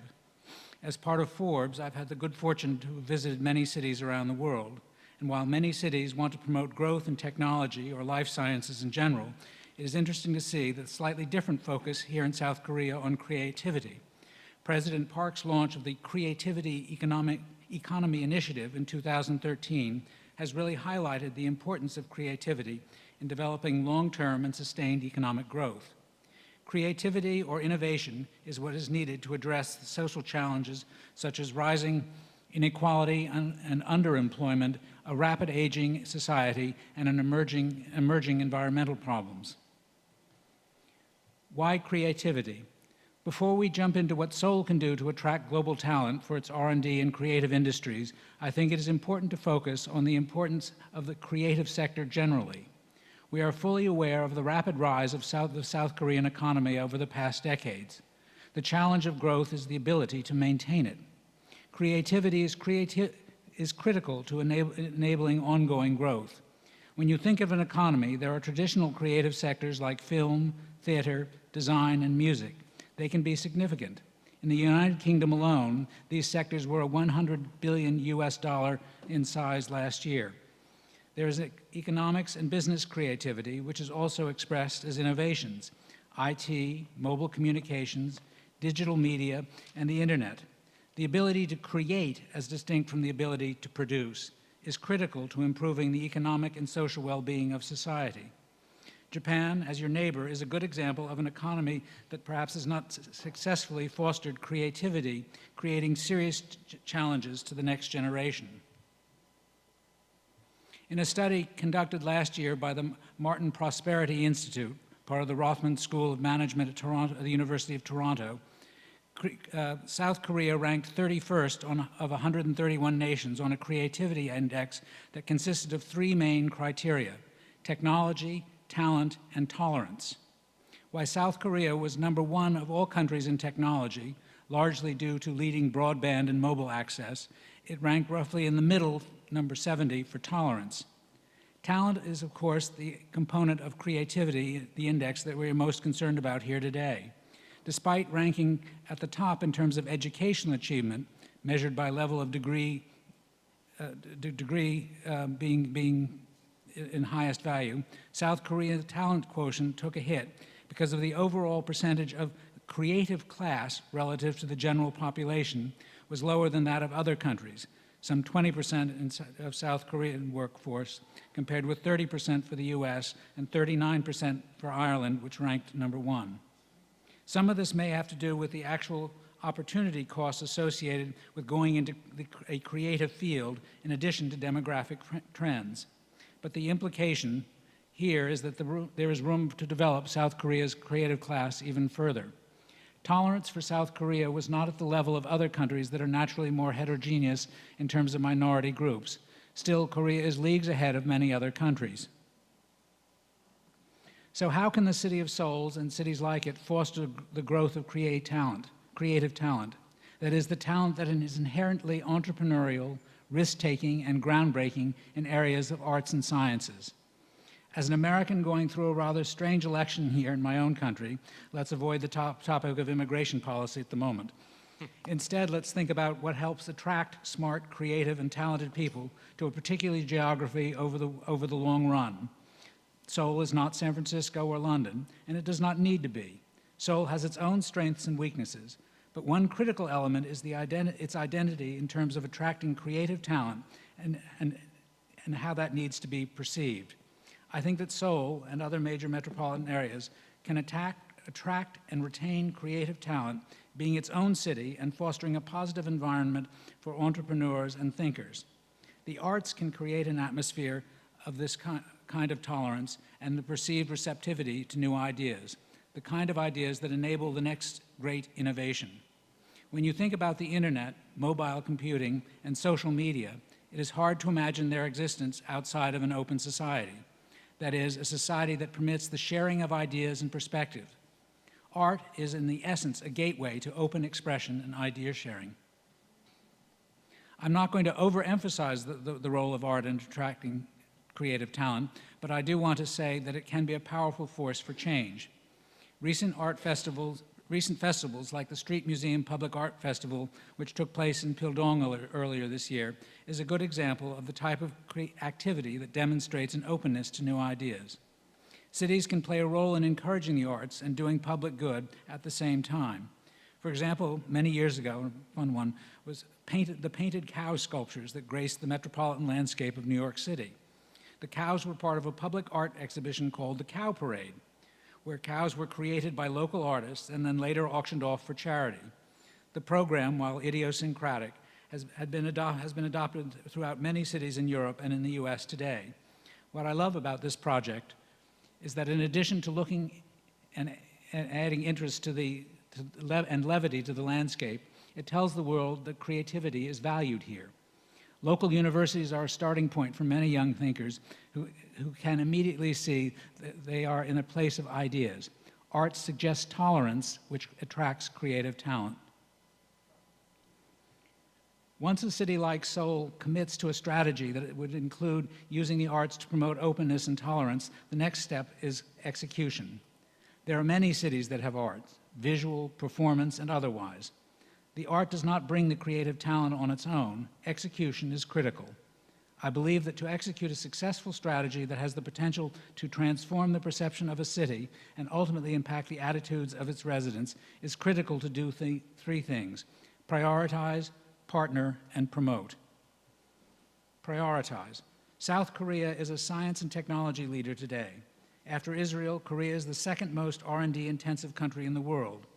But in an OECD report from last year, it was noted that while public expenditure on R&D is very high, South Korea still produces few high-impact patents and publications by OECD standards. The report notes that one of the challenges is that these government research institutes may patent their research, but research does not make it into industry.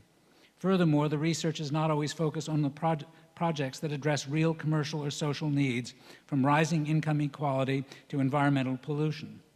Prioritizing research projects with social and commercial linkages can help nurture entrepreneurship and innovation because it rewards creative talent in a tangible way. Furthermore, prioritizing artist grants and installations that focus on ideas to create awareness around solving long-term social challenges like an aging population or environmental pollution are important as well. It is also important for a city like Seoul to partner with many different players, both domestically and abroad. Domestically, there is a need for local and national government to further cooperate between GRIs, government research institutes, universities, and business to lower the level of risk for entrepreneurs and to ensure a smooth and seamless transition of technology. This can be done by establishing joint industry, university, or industry GR research centers. Internationally, a city like Seoul can greatly lower the barriers to entrepreneurship by creating a network or cluster of relationships that help business launch itself quickly and efficiently into new markets. One example of such a partnership is the Technology Innovators Forum, which was a global partnership that brought together major corporations in Los Angeles, London, and China, like BBC, Universal Music, and the Founders Forum. By greatly increasing the opportunities for entrepreneurs, I believe a city like Seoul can create more entrepreneurs. Which brings me to my last point, which relates to the importance of getting out the word, or properly promoting your message. I think I have talked about the importance of this point virtually every year I've been here. Let's face it, there's almost too much information in the world today. How do you get the right people to understand what you're trying to do and how best to take advantage? You need to promote it through the proper combination of targeted messaging and information. Branding has long been used by corporations to make their opportunities known to talented recruits. Now cities and nations must do it as well. And here's the plug. Forbes, as a diversified media company, can get to over 94 million business-minded thinkers worldwide. Throughout some of our many services, we can also help organizations and municipalities fully research topics, develop forums, and position papers to get your message to the audience. We have promoted the virtues and benefits of specific cities to strong results in the past. In this slide, you can see the vast array of services we can provide to a municipality aiming to promote the creative talent to show that it is doing to make itself the best place for business. I've also included some examples of cities and nations that have branded themselves in the creative field. To summarize, prioritize by focusing on the right R&D and arts projects that address social challenges, partner with public and private sectors domestically and internationally with the goal of reducing barriers and challenges of entrepreneurship, and promote through the right mix of targeted research and development. Thank you all very much.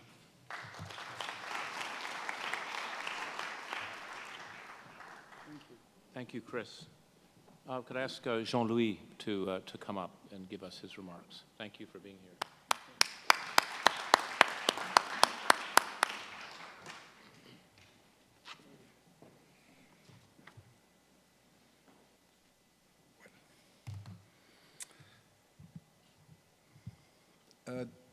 Dear Mayor Park, dear Chairman, dear friends, I am honored to have been a SIBAC member now since 2011, and as such to explore with you today how to foster Seoul as a global city of creative talent. In today's world, competition between cities is becoming fiercer, and given rapid urbanizations and population growth, this trend is likely to continue. Thanks to technology, soon you could live wherever you want and to work wherever you need. So with this in mind, it is very important to ask ourselves how to attract and to retain talents who will boost the economy.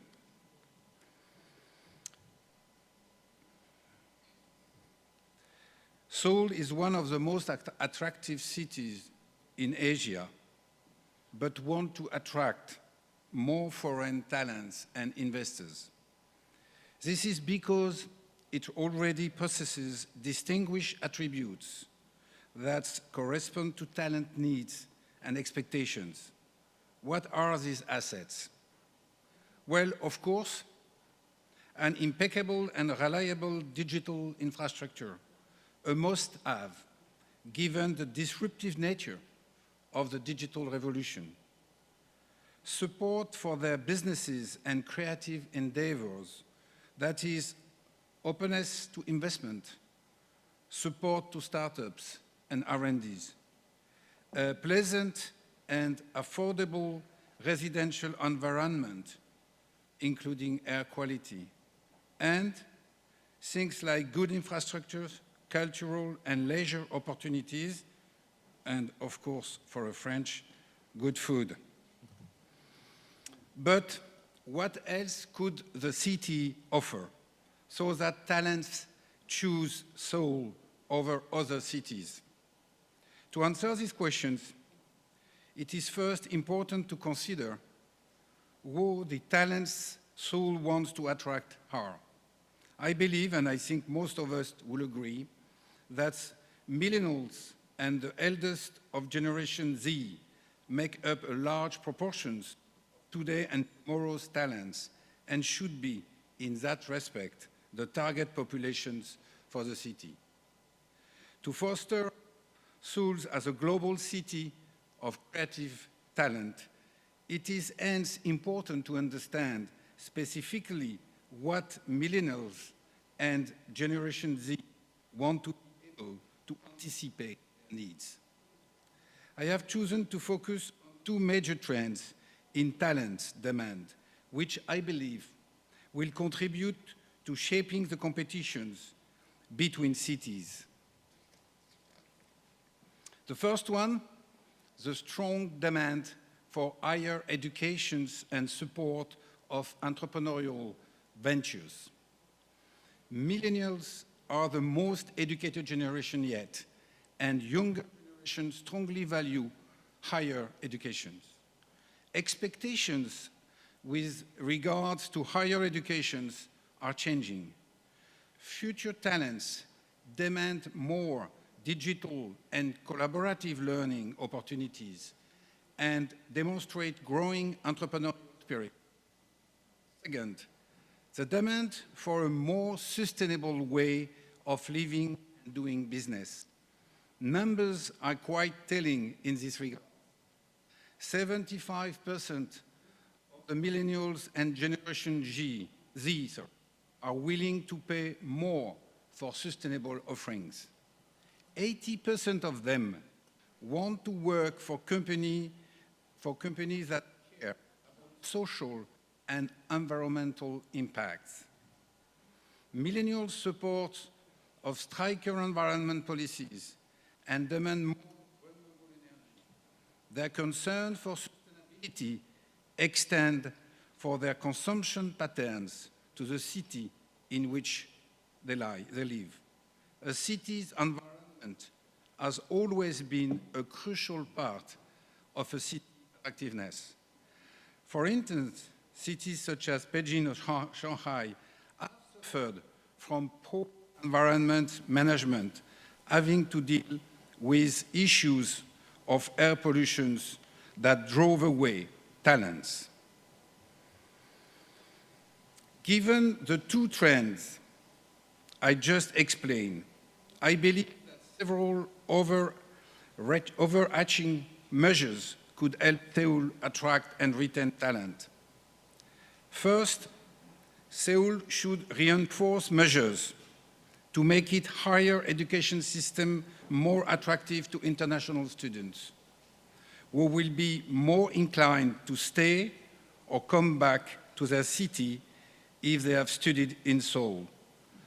The city and South Korea, more broadly, has already identified this as a priority and taken measures towards this target. But several other measures can be taken on or reinforced. Pursuing efforts toward a wider uptake of English and greater multiculturalism to facilitate foreigners' integrations and make the curricula accessible to a larger number of students, including women. Increasing the number of partnerships and joint programs between Seoul's universities and foreign universities, particularly for masters, MBAs, and postgraduate programs more widely. Expanding digital opportunities in higher education, making Seoul the hub for studies in digital-related fields. Given its assets, Seoul is a good position to do so. Reinforcing the promotion and support of entrepreneurship, business incubators, and working spaces within and in collaborations with universities to establish the sharing and platform economy even more. Second, Seoul should retain talents by becoming the landmark for sustainable cities using innovations and cutting-edge.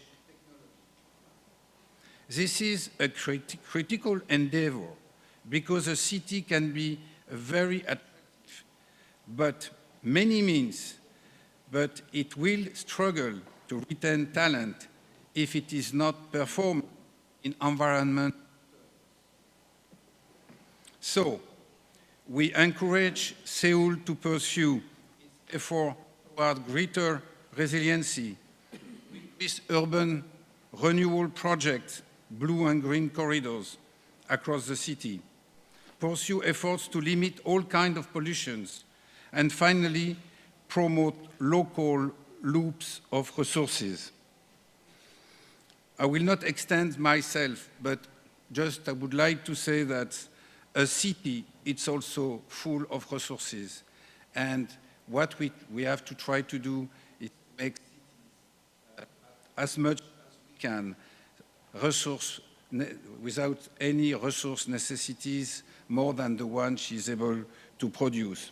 There is a lot of technical opportunities in order to have local energy productions or other kind of local productions and reuse. And I think that this kind of solutions would boost the city attractiveness by offering talents another way of living. So, in conclusions, I would like to point out that sustainable cities are the futures of cities worldwide.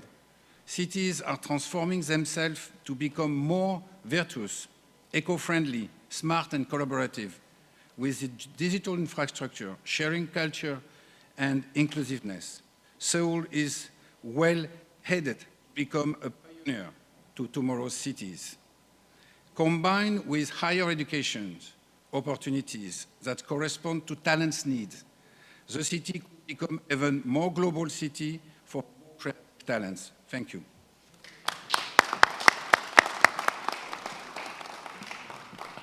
Merci beaucoup, Jean-Louis. We are now going to hear from Edward Dolman. Welcome to SIBAC.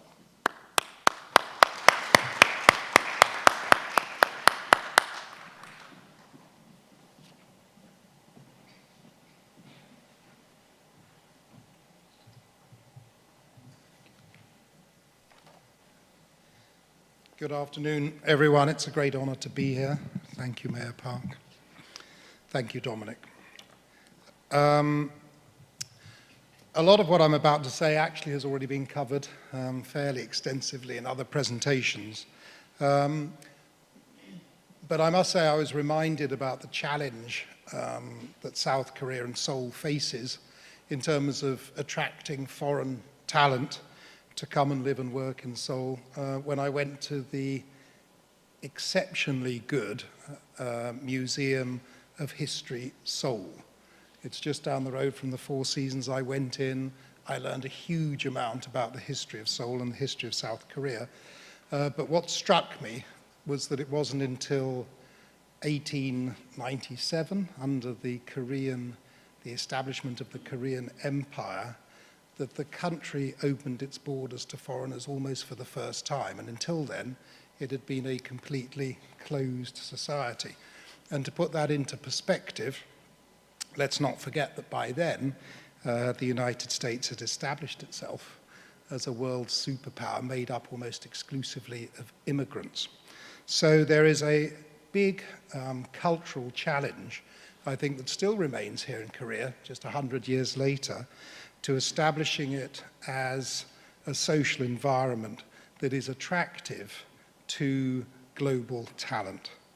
The first thing I think you have to do, and the first SIBAC conference I attended actually, had a major speech given by a man called Simon Anholt, who ran the Global Brand Index, talking about the importance of establishing in the minds of the global community an idea of what South Korea and Seoul represents in particular. And I think a lot of people have mentioned it already, but I do think it is time, potentially, to revisit to revisit that essential messaging on behalf of Korea and Seoul in particular, to understand how important it is now to be seen as a city and a country that has a culturally expansive mindset to attract global talent. Many people have already said it, actually, interestingly, from Japan and the United States, from everywhere now, to embrace and be tolerant of issues of gender, race, ethnicity, sexual orientation, and faith is incredibly important and is very high on the list of global talent when they are looking to decide where they want to live and work and make a career for themselves. I think a lot of work has got to be done there. Rick mentioned about the way women were regarded and treated. I think it's broader than that. I think you have to have a very compelling argument of tolerance right across the board to make yourself attractive. Having spent a little bit of time in the Seoul Museum, I then went up the road to the Museum of Korean Contemporary Culture. And what struck me about that was that I was standing in a room from the 1990s, which talked, as the mayor had said, about the Korean wave. And I really do think what is incredibly important in terms of that branding, that new branding and positioning for Seoul, is to embrace the Korean wave with much more enthusiasm. It seemed to me it was something and a concept that was largely understood in Asia and in China in particular.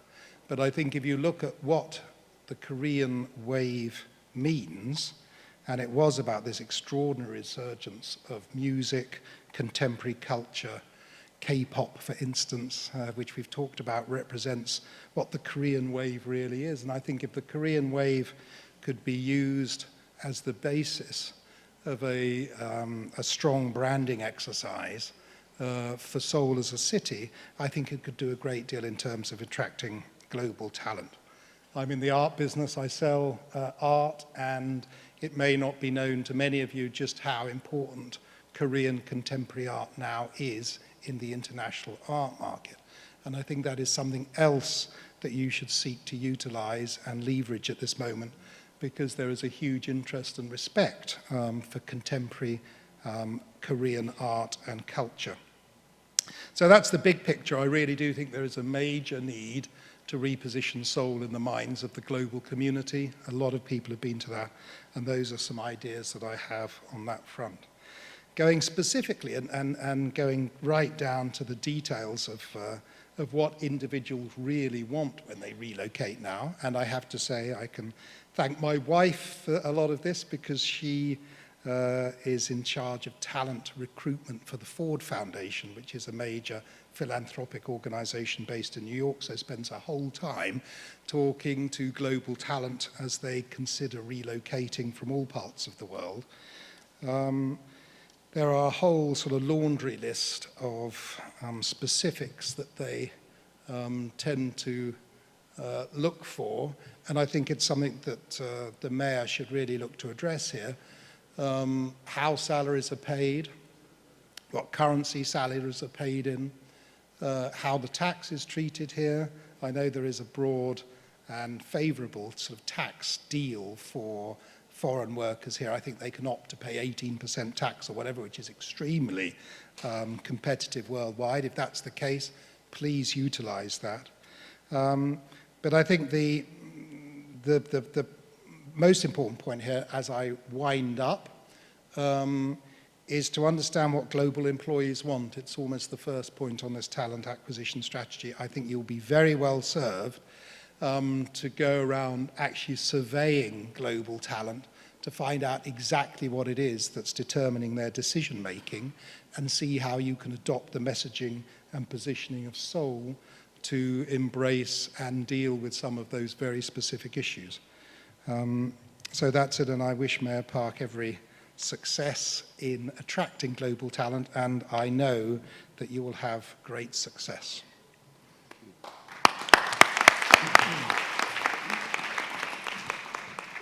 Thank you so much, Edward, for that.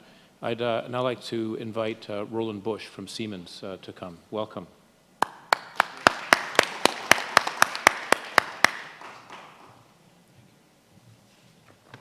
Yeah, thank you very much, Mayor Park.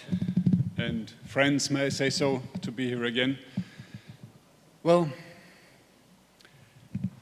in a recent conference where there were a lot of mayors, it was a city conference, there was a presentation by an urban planner, and he was asked how to build a great city. And the answer of the urban planner was, well, it's rather easy. Build a great university, get the best professors, and wait for 20 years. So this highlights the importance of talents for a city. And just as a pre-warning to whatever we talk about, this is not a sprint, it's a marathon. If you really want to change the city's behavior and this the way how city attracts, it's something you have to have a long-term plan. And let me give you one more point before I start. Talent per se is maybe not a value for the system. It becomes because what is the ultimate intent? I think the ultimate intent is to create a growing, livable city which is prospering. So that means you have to embed talents into your business and city's economy and really create value in doing so. So this combination makes the difference. But yet we want to focus on one element of it, which is attracting talents, of course, and this is what I'm going to talk about. So McKinsey always does good stuff, as you know, and there was recently a study which I quote very often, and this is mind-blowing. On the left side, you see, over the last 50 years, 50% of the global GDP's growth was driven by increasing labor, just more people in the market.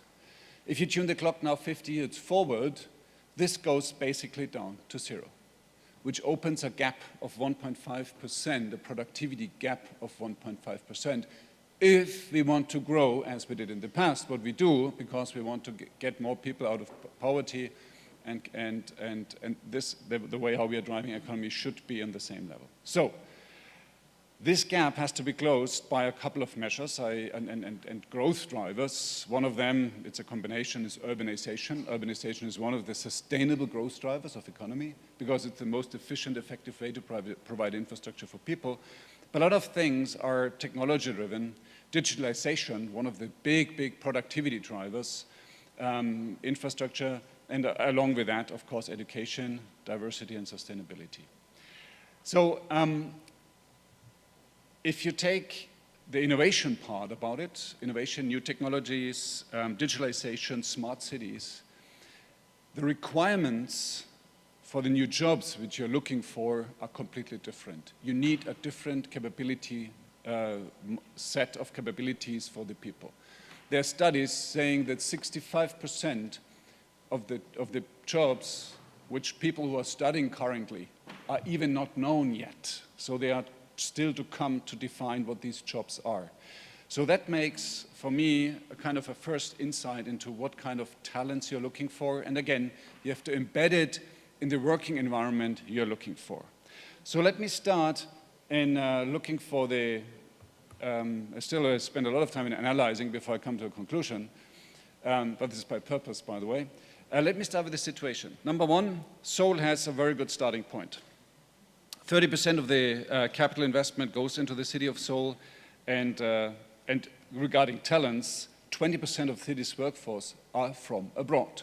By the way, diversity for me is a very key element if you want to really grow and attract talents, firstly. Secondly, and it's mentioned already, 65 universities. By the way, I was looking up in the Times Higher Education World Ranking list. Number one within of the Seoul universities, which is the Seoul National University, ranks 72, and the second one, the KAIST, 89. And still, there's a lot of 65% of the young people between 25 and 33 do have a bachelor degree, which is benchmark within OECD. The challenge is yet that you see there's a stagnating national income of $26,000. There was no move forward. And having also in mind, because very often we talk about the educated people, those who are studying, have in mind that this and economy doesn't go without the blue collar and the worker.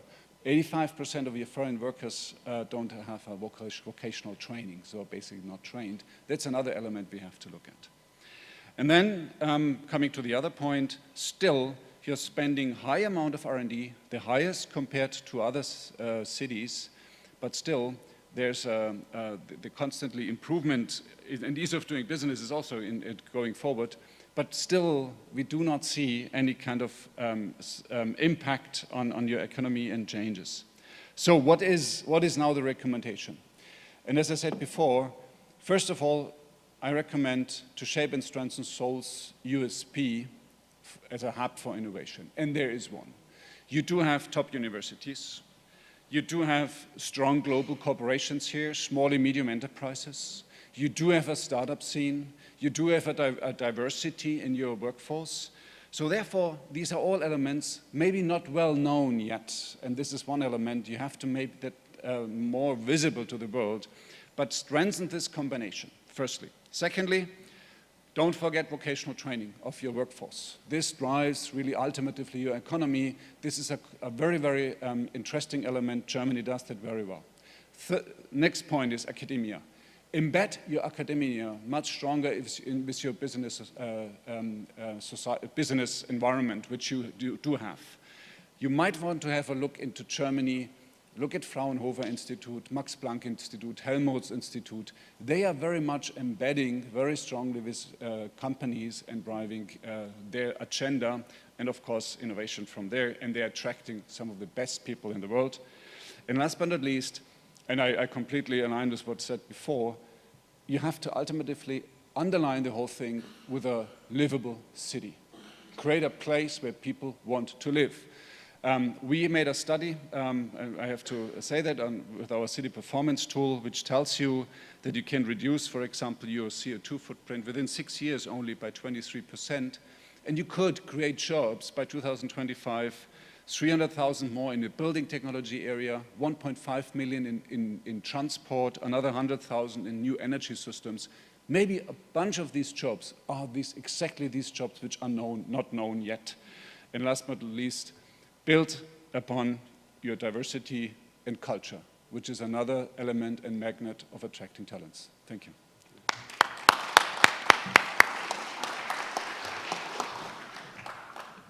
Thank you so much, Roland. We're a little bit over time, but I do think it's worth having the mayor just react. We'll probably not have the discussion in this one. We've got 25 minutes before lunch that's set aside, so if we'll do that. But maybe have the mayor just give any reactions to those presentations, and then we'll take a very brief, like a 5-minute bathroom break, and come back in and finish off the morning. Yeah. Still, I have many lessons, teachings from you, and so many ideas. I can adopt all of them. And so, Kevin, you classified and identified the many cities, especially in Asia, such as Singapore, Shanghai, Hong Kong, which is our main competitors among the cities.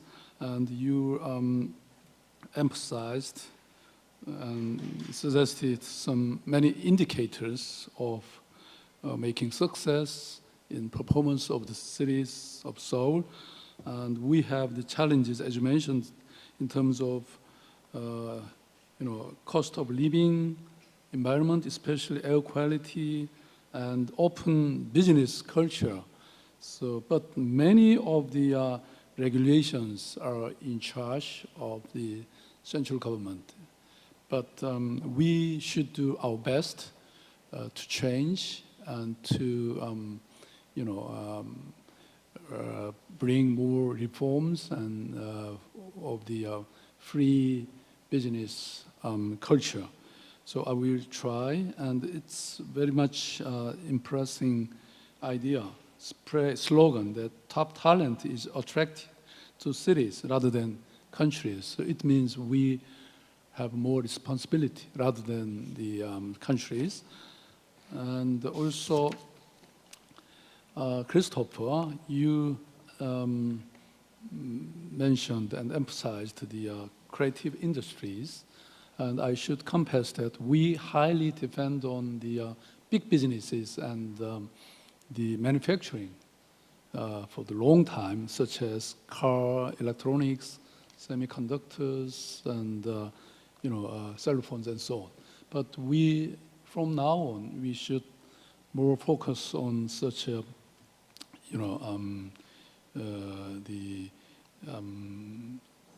as you mentioned, many artistic and cultural and creative industries.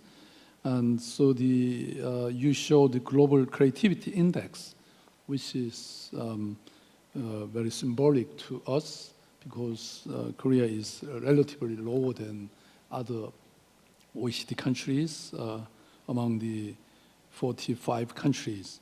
So it is probably our direction in future. And Jean-Louis, where is? Here. So you also mentioned the demand of millennials and Generation Z. So to attract the brains and talents from all over the world, we should accept and identify and respond to those demands of those generations. As the Marjorie, you also mentioned about that.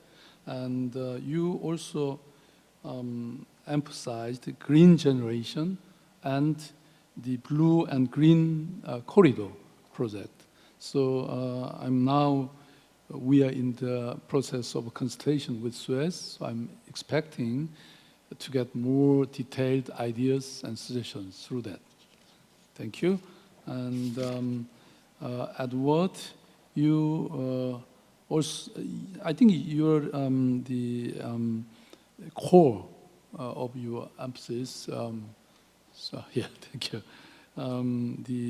It's openness, I understood. So open and welcoming atmosphere to the outside talents. And so, gender, racial, ethnicity, sexual orientation, faith, we should more provide more free environment and so more showing tolerance and so on. And also, but Korean society has a long, the very homogeneous society. So to overcome that,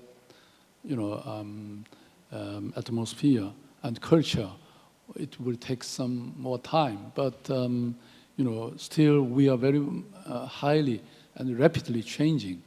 And so with the target of the, more diversity, we should try do our best. And Roland, you also, emphasize Seoul to be a more livable city in advance, and also provided more detailed package of the future jobs for us, including vocational training and also the collaboration with academia. So as you mentioned, we have more than 65 universities, but still we have not close relations and cooperation with the universities. So from this year, we made MOU and agreement with the president of each universities to form the campus town, which is inviting the universities into the community. And also we promised to provide some incentives and space for them to create an R&D center or something like that. So I think it's very hopeful future, we will do our best. Thank you. Thank you, Mayor Park, for that great summary and overview. As I mentioned we're going to have time before lunch to have a broader discussion.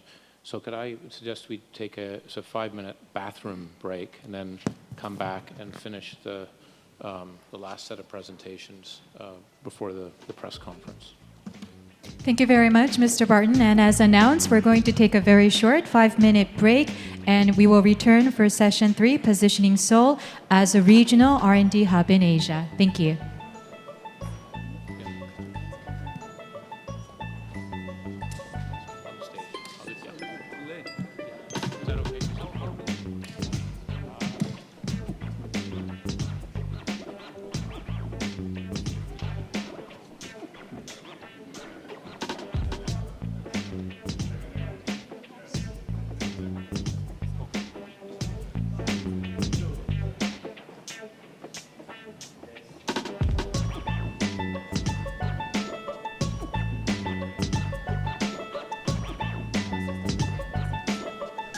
Yeah, is that okay? We can just talk about that.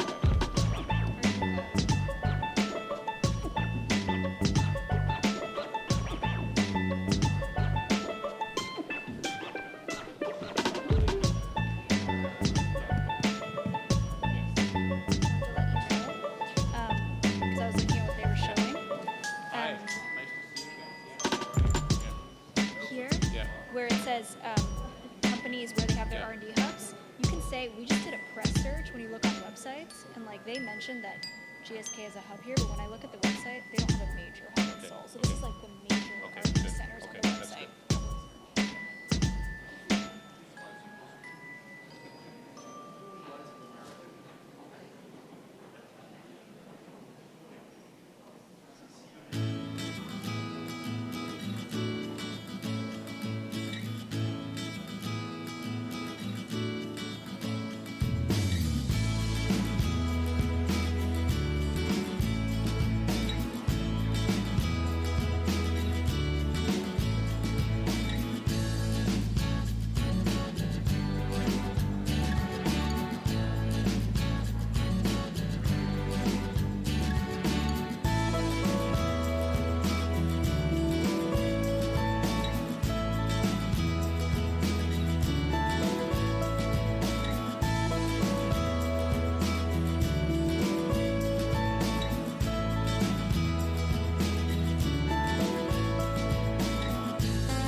Ladies and gentlemen, the last session will begin momentarily. We kindly ask all of the participants to take their seats. Thank you.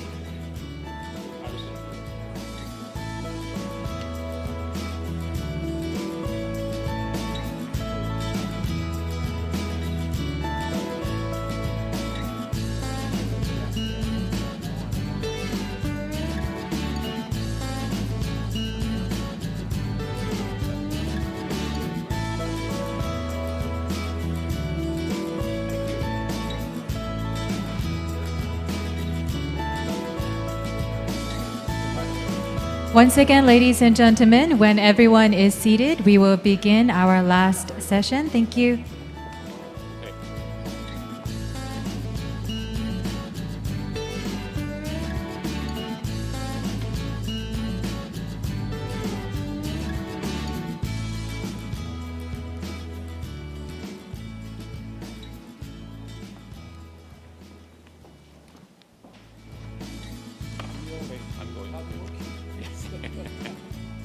Okay. Thank you again for your patience as we go through it. We just got a lot of good materials. I'm going to go up. Please, anyone wants to monitor me with the phone, please do that and throw something at me if I get near the 7 minutes. And after I come down, we'll hear from Nikaku-san from Toray afterwards. But I'm going to go up now, and then I'll come back.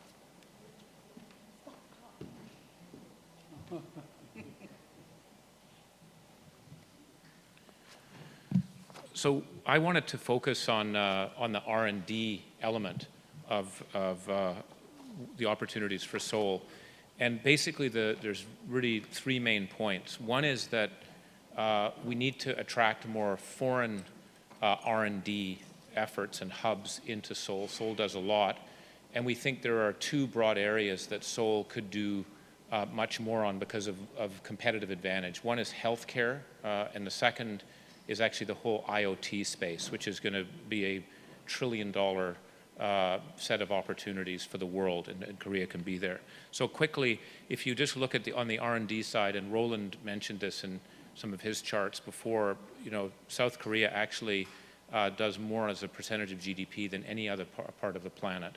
But we don't get as much on the foreign contributions. Actually, the UK is an interesting example to look at. Also, not only do they get foreign money, they also get a lot more private money going into it. That may change perhaps after Brexit, but that's sort of the landscape. Again, we've talked about this before. There's a lot of really significant strengths that Seoul has as we look at where we're starting from.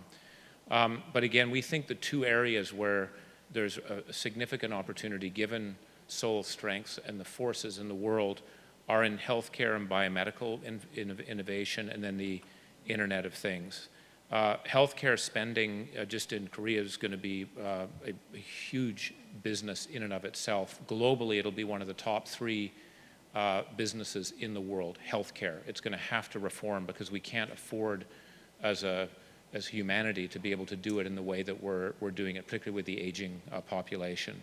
And then the Internet of Things, where we believe this is anywhere between a $4 to $11 trillion contribution to the economy. Again, as Roland said, it's difficult to predict because we don't know what some of these new businesses will be, but we know enough to say that it's going to be huge. And a lot of the strengths that Korea and Seoul in particular has can work on it. So if we look at biomedical R&D, and you look at the location of R&D hubs, we don't have our fair share in Seoul. Pfizer has one. Some of the others, like GSK, have some capabilities here, but it's not a major hub, and we need to attract that. And that's, again, the mayor has been pushing us on SIBAC to have more people from the healthcare and biomedical side for precisely that reason. But we need to do it because we've got the capability and the market here to be able to do it. We think there's an opportunity to focus on certain diseases that are there. We have deep expertise in stem cell and gene therapy. The areas where Seoul, in particular, leads and has actually produced 4 of the 10 commercialized stem cell therapeutic products are as follows. For the sake of time, I'm not going to go through it, but that's a pretty good ranking in that area globally to have 4 of the top 10. And it's because of the talent, the universities, the business university ecosystem, and actually the regulation that makes that work. We think there's a lot we can learn from other parts of the world. What Boston has done to integrate better university, business, venture capital together to create a very vibrant global hub on biomedicine is something that we think we can learn from. The regulatory side, and I know that's difficult for the mayor to change regulations in the country, but it is something to think about because the regulatory sandbox affects how quickly people can innovate. And again, given the importance of this industry, anything we can do to try and help influence that, I think will be better to encourage more innovation. The second area, as I mentioned, besides healthcare, is just on the Internet of Things. And when we think about the mobile infrastructure, which is a critical backbone for the Internet of Things, this is, again, the sensors that are put on devices, whether it be locomotives, cars, ourselves as human beings, the ability to capture the data in real time and analyze it is an area that is sort of the fourth industrial revolution that we're looking at.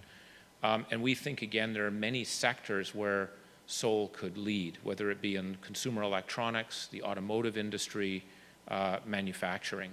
We also think, related to this, with artificial intelligence and the push that is going on there, and Korea actually in Seoul, with the universities here, spends disproportionately more than other places around the world. That is an opportunity to push things. That's the next frontier, I think, that people are talking about. There's a lot, I think, that we can learn from other places. I do think Germany is a wonderful place to look in terms of how they are embracing Industry 4.0 and the Internet of Things, and I think have quite some similar sort of strengths, if you will, in the background. I think, again, some of the idea of getting the vocational side, the Fraunhofer and so forth, would be good, but there is a very big opportunity, again, on manufacturing and industry. Singapore is making a very big push to try and play a space in this, but it's really around the startups related to the Internet of Things, where we're going to see a lot over time.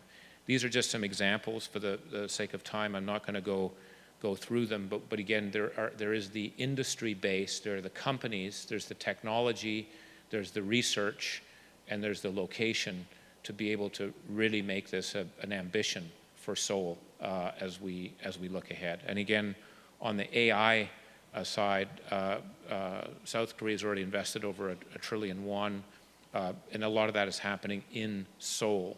And we think this is basically lowering the cost of prediction. That's what AI basically does. Semiconductors lowered the cost of mathematics or arithmetic. What AI is doing is lowering the cost of prediction. And when you apply that to everything that we do in our lives, it's going to have a profound change, I think, in the insurance industry and our industry and so forth. And this is right in the wheelhouse of Seoul to be able to do it. So the point is, let's attract more foreign R&D into Seoul. There are two big areas, healthcare and the whole Internet of Things, which create big platforms for growth, jobs, and innovation as we look ahead. Thanks so much for listening.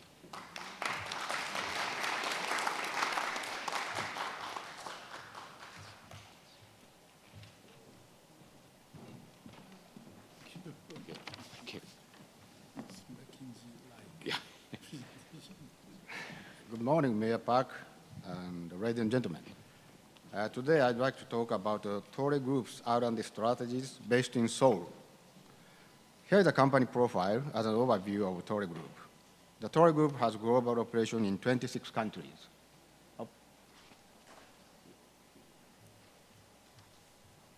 This is next button. This is back button. I have to operate. Okay. So this slide shows the Tory Group's business segment, net sales, and operating income of each segment. Tory Group has various business segments, including fiber and textile, carbon fiber composite material, and life science. So this is a basic idea for the R&D of Tory Group. Since our establishment, we have been promoting our business by successful creation of innovative materials and creating new markets by practical application and commercialization of those materials. It is quite important to conduct R&D with long-term perspective and to recognize the application of the new materials. So this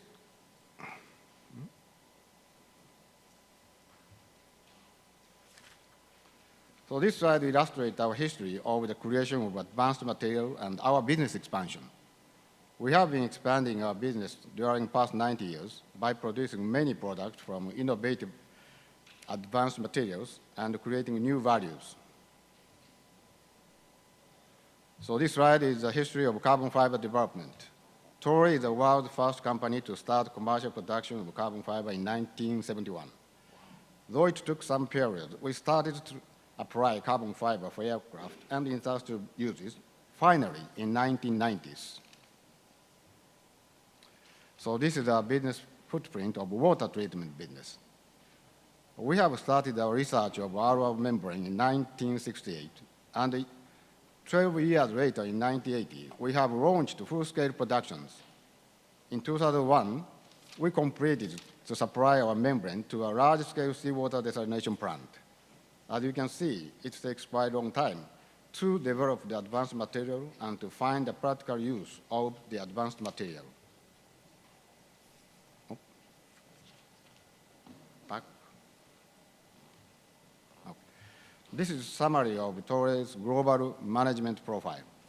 The basic idea is to realize the continuous growth cycle globally. First, in Japan, we carry out the creation of advanced and high-value added material and the commercialization of those products.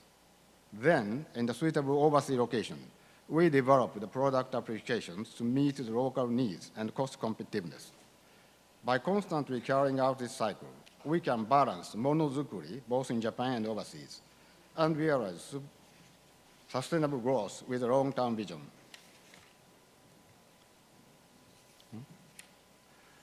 This is the Toray's global R&D framework. In the R&D framework, Technical Center in Japan plays a leading role, and we are promoting our R&D with the collaboration of the worldwide hub in Korea, China, and America. This slide shows the history of Toray Korea Laboratories. We established the first R&D center in Korea University in 2004, and since then, we have been expanding the R&D section steadily. We are now planning to establish a new R&D hub in Mangoku R&D Industrial Complex in 2019. So this is the overview of AMRC, Advanced Material Research Center, Toray's Korean R&D hub in Seoul. Since the establishment in 2008, we are promoting R&D of advanced material through the advantage of location in Seoul and the recruitment of excellent Korean human resources. This is Toray's concept of a new R&D hub in Mangoku R&D Industrial Complex. We are going to reinforce the function of AMRC. We are planning to start operation in the latter half of 2019. So this is the role expectation of Toray Seoul R&D Center. We expect Seoul R&D Center to play the key role for the development of next generation high-value added technologies by the collaboration mainly with Toray's other R&D hubs and also with Korean big companies and universities. So these are the R&D fields of Seoul R&D Center. Utilizing Toray's core technologies, we are going to conduct R&D for the field of display, semiconductor, and batteries in which Korea leads the world. In the future, we are going to expand our R&D for automobile and digital healthcare. In summary, I'm going to suggest the ideal goal of Seoul R&D base. One of the strengths of positioning Seoul is aggregation of R&D division of global top companies in one place to enhance new and fast product development capability. Other strength is acquisition of excellent Korean human resources, and we can conduct high-level R&D with them. As for the strengths of Toray Group, innovative materials can be created by Toray's long-term R&D and also drastic progress of performance by ultimate pursuit of basic technology can be achieved. Taking advantage of the combination of those strengths, we can realize technical breakthrough and create the most advanced product in worldwide with Korean partner companies in Seoul R&D Center. I strongly believe that those advantages can increase the competitiveness of Korea and Japan and expand the growth of our business, not only in Asia, but also in global areas. This is my conclusion. Thank you very much.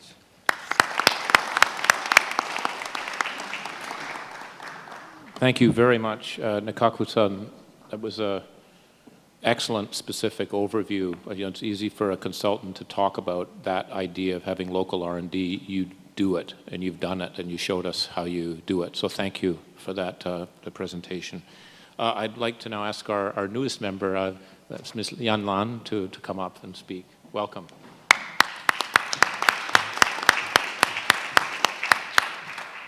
Thank you, Chairman. First of all, I would like to say all my thanks to Mayor Park to invite me to join SIBAC. It's with all these honorable members. I'm very happy to be here today. I should confess, this is my first time in Seoul, and so within less than 24 hours, I learned a lot already. Indeed, I noticed that Seoul, as a big city in Asia, it's already make a lot of achievement in creativity sector and R&D sector, especially under Mayor Park's direction. And in China, there is an old saying, to attract phoenix, you must build first the nest. So how to attract phoenix, how to attract talents? You must provide I should say software and hardware environment. So I noticed yesterday, very lucky to took a helicopter tour to visit Seoul infrastructure. So I noticed hardware, on the hardware part, it's already a lot of achievement. But how about on software? So today I listened to all the great specialists' comments. I totally agree with them, I share with them. And so since I never been in Seoul before, so I just checked with some of my friends who used to live in China, Hong Kong, Shanghai, and move here for their, expatriate living experience. And I said, okay, what the point they need to improve? So I was told, first of all, it's a language barrier. So yes, indeed, the language is very important. Not only for the expatriate, for the foreigners, they need to learn certainly Korean language in certain sense. They cannot become specialists because being a Chinese, I totally understand this difficulty and challenge. And most important is in Seoul, the younger generation, the people can speak, can speak and can provide substantial assistance in English. So that will make their life, make their work much easier. So language barrier is very, very challenging. We all met, I think all our friends may had, in some situation, we are totally lost in translation. So this is the first important soft environment. Sorry. Okay, I maybe don't use my. The second point is, I was told by my friend, so we are here, with the family. The international schools tuition fee is a little bit high. I think for the startup, for the young international talents, when they move here, they have, younger kids, and this is a very concrete material concern for them. And for example, in Hong Kong, of course, the tuition fee is not less expensive, but in Hong Kong, there is more than 50 international schools, provide more than 10 curriculums, UK, Germany, US, Korea, Japan, etc. So they have variety of choice for their kids. So this is to attract international expatriate community. It could be very, very important.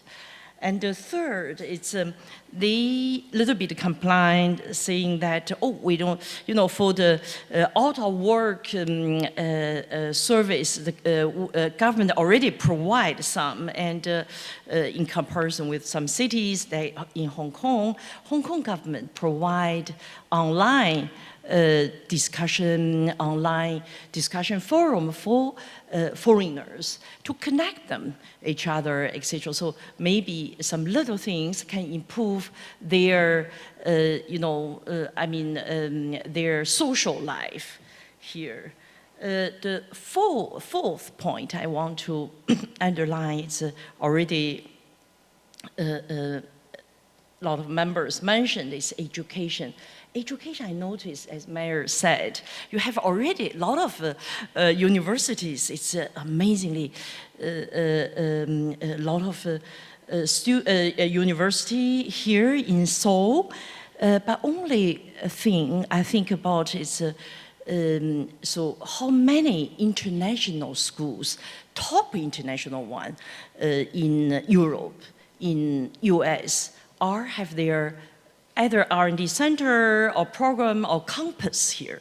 This could create more interaction, attract more international young talent students to come here. When they stay, we know, and they want to, they learn, and afterwards they may certainly have interest to stay longer.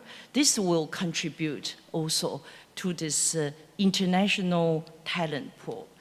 The last point I want to mention is in China, we have, let me see, just give you an idea, very brief idea. So this is Zhongguancun in Beijing, in the suburb Beijing. It's, of course, it's set up already since 25 years. Zhongguancun is a zone for high-tech zone. It's surrounding by the biggest universities.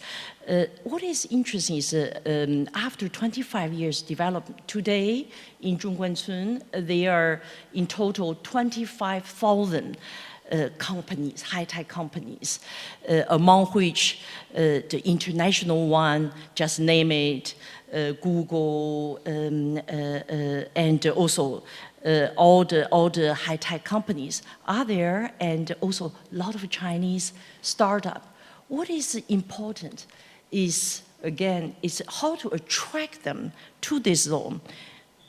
One of the most important points is the legal environment, legal regulation, to provide them incentives. For example, tax incentives. For the new startup, during first 2 years, they totally exempt the income tax. And also not only for the tax incentives, but also the government set up a seeds fund and to help them to set up, if it's a project charge is innovation or high-tech sector, the government also uses these funds to invest 30%, even 50%.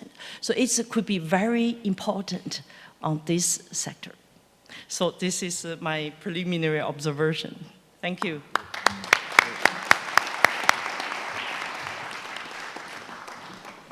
Thank you so much. That's amazing for a first visit. Your perspectives and a great example that we can learn from. So thank you so much.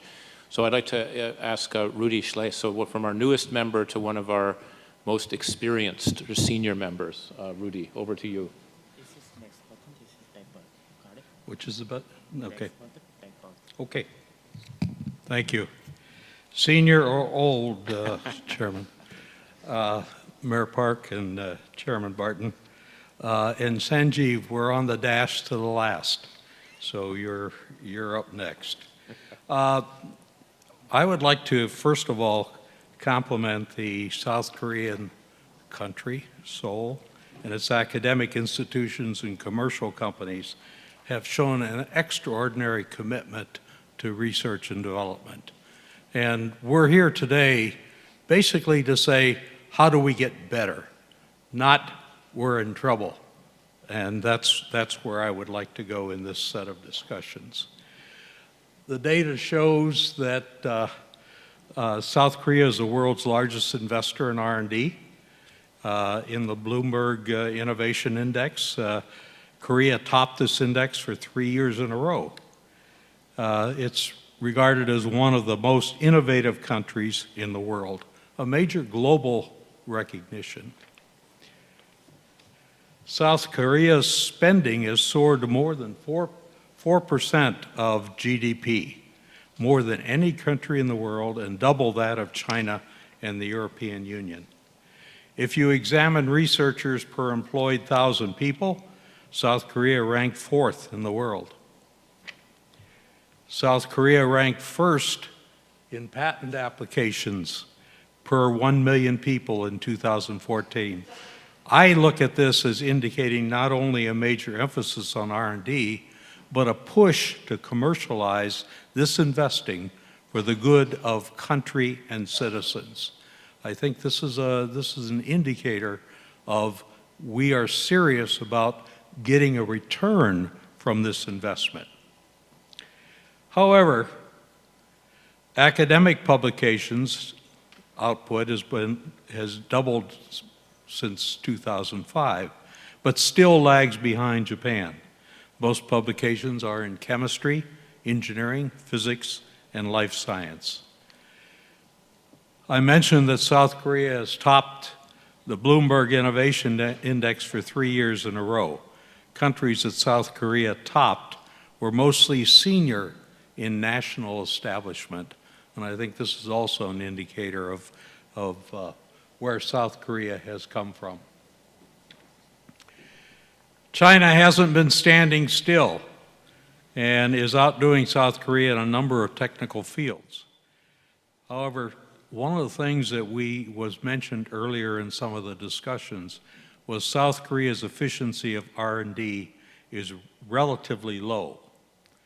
And no Nobel Prize, the holy grail on which South Korea has focused. Hopefully, that's going to come. We mentioned earlier that while South Korea spends more, its R&D efficiency is rather low. Both Japan and China over the past 5 years have shown a higher investment efficiency. The ratio of intangible assets created by R&D is considerably higher for China and Japan. I would say more bang for the buck. And that's an area, Mayor, that I think people have to really be serious about as to what is that efficiency. The consensus is that South Korea still has a long way to go in R&D activities. Some of the measures are the ratio, and we've discussed these virtually in all by someone in this whole meeting, the ratio of foreigners residing in South Korea for research and educational purposes. The funding from outside South Korea or abroad was only 0.34% of the total final resources. We're starting to hear some more inputs which are positive, but OECD averages are 5.41%. So that indicates there's a need to bring more people in. In 2012, South Korea recorded 3.2% for the ratio of international cooperation to major patent achievements, while OECD average was high as 12.2%. Major focus of South Korea R&D use was space technology independence and South Korea applications and global use. You may debate this with me, but as I went through the information, that's what I derived. And by the way, this is very positive on my standpoint, since I'm involved in technology in my particular company. There have been a number of areas of use of R&D outside of South Korea. I won't list them here, but what it shows is there are companies now, and many of your companies have made announcements in the use outside of South Korea of the research and development that's being done, which I think is a positive. Is this growth fast enough? No. But what has happened has led to areas of expertise which are necessary to positioning Seoul and South Korea as a regional R&D hub in Asia. These regional hubs generate a demand for resources, primarily human, to support the hubs. Creative talent will migrate to the need, and that can be supported by Seoul and South Korea with a world-class academic system. I think we haven't talked enough about this academic system, but it's really important. Up to now, in many cases, South Korea has gone it alone, not necessarily bringing other countries in or other companies in.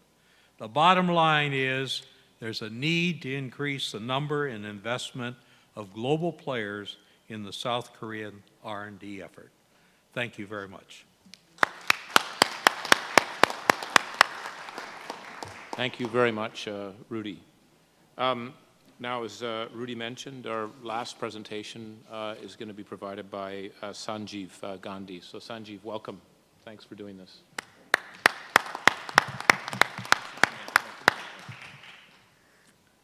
Mayor Park, dear friends, there is one advantage of being last. Everything that's relevant has been said. Everything that I say from now onwards is going to disappoint because you've heard it before. But I'll do my best. I want to look at this particular opportunity to talk here, to discuss a little bit what a company like ours looks for, what motivates us to come into a certain city, a certain country, and invest in R&D and in innovation.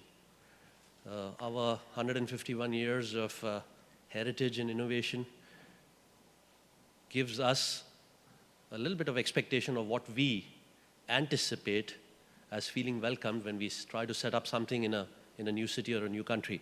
Three critical aspects here are openness to collaborate. It's very, very critical. We need to feel welcome by the city with support on the ground and by the markets, by our peers and our customers, the most important one. The second one obviously is infrastructure, hard infrastructure. And the third one, and the topic for the day, is the talent. Not just local talent, but also international talent and talent that is willing to relocate for knowledge transfer and to help the local talent to bring them up to speed, and then take over activities that are customized then for our local markets, but also research being done for the world. Why do I have this picture of this fancy car up there? That's the new performance concept car Hyundai released a couple of weeks back at the Paris Fair, the RN30. And there are more than 20 new first-time innovations provided by BASF that went into the car, under the hood, inside the car, and outside the car. That's a fantastic example of collaboration, openness, and willingness to cooperate with a materials company, with a chemical company, and try and get the differentiation and innovation that helps a company like Hyundai bring these kind of new products into the market. This is, by the way, the second concept car we've developed in 5 years with Hyundai. The Hyundai engineers are extremely open to talk to BASF chemists and engineers, brainstorm together, and come up with these kind of new, very exciting concepts.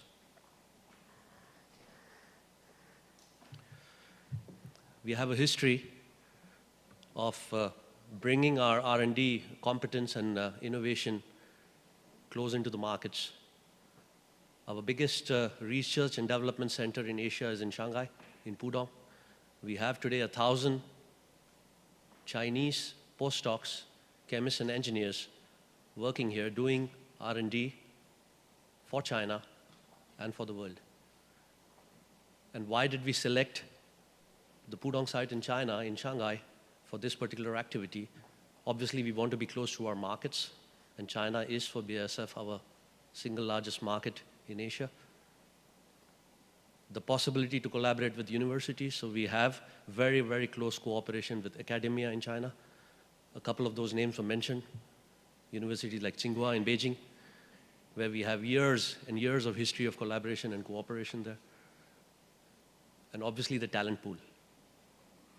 And the talent pool is one of the most prominent examples we had. We are hunting in universities in the US, in Germany, and in Australia for overseas Chinese students.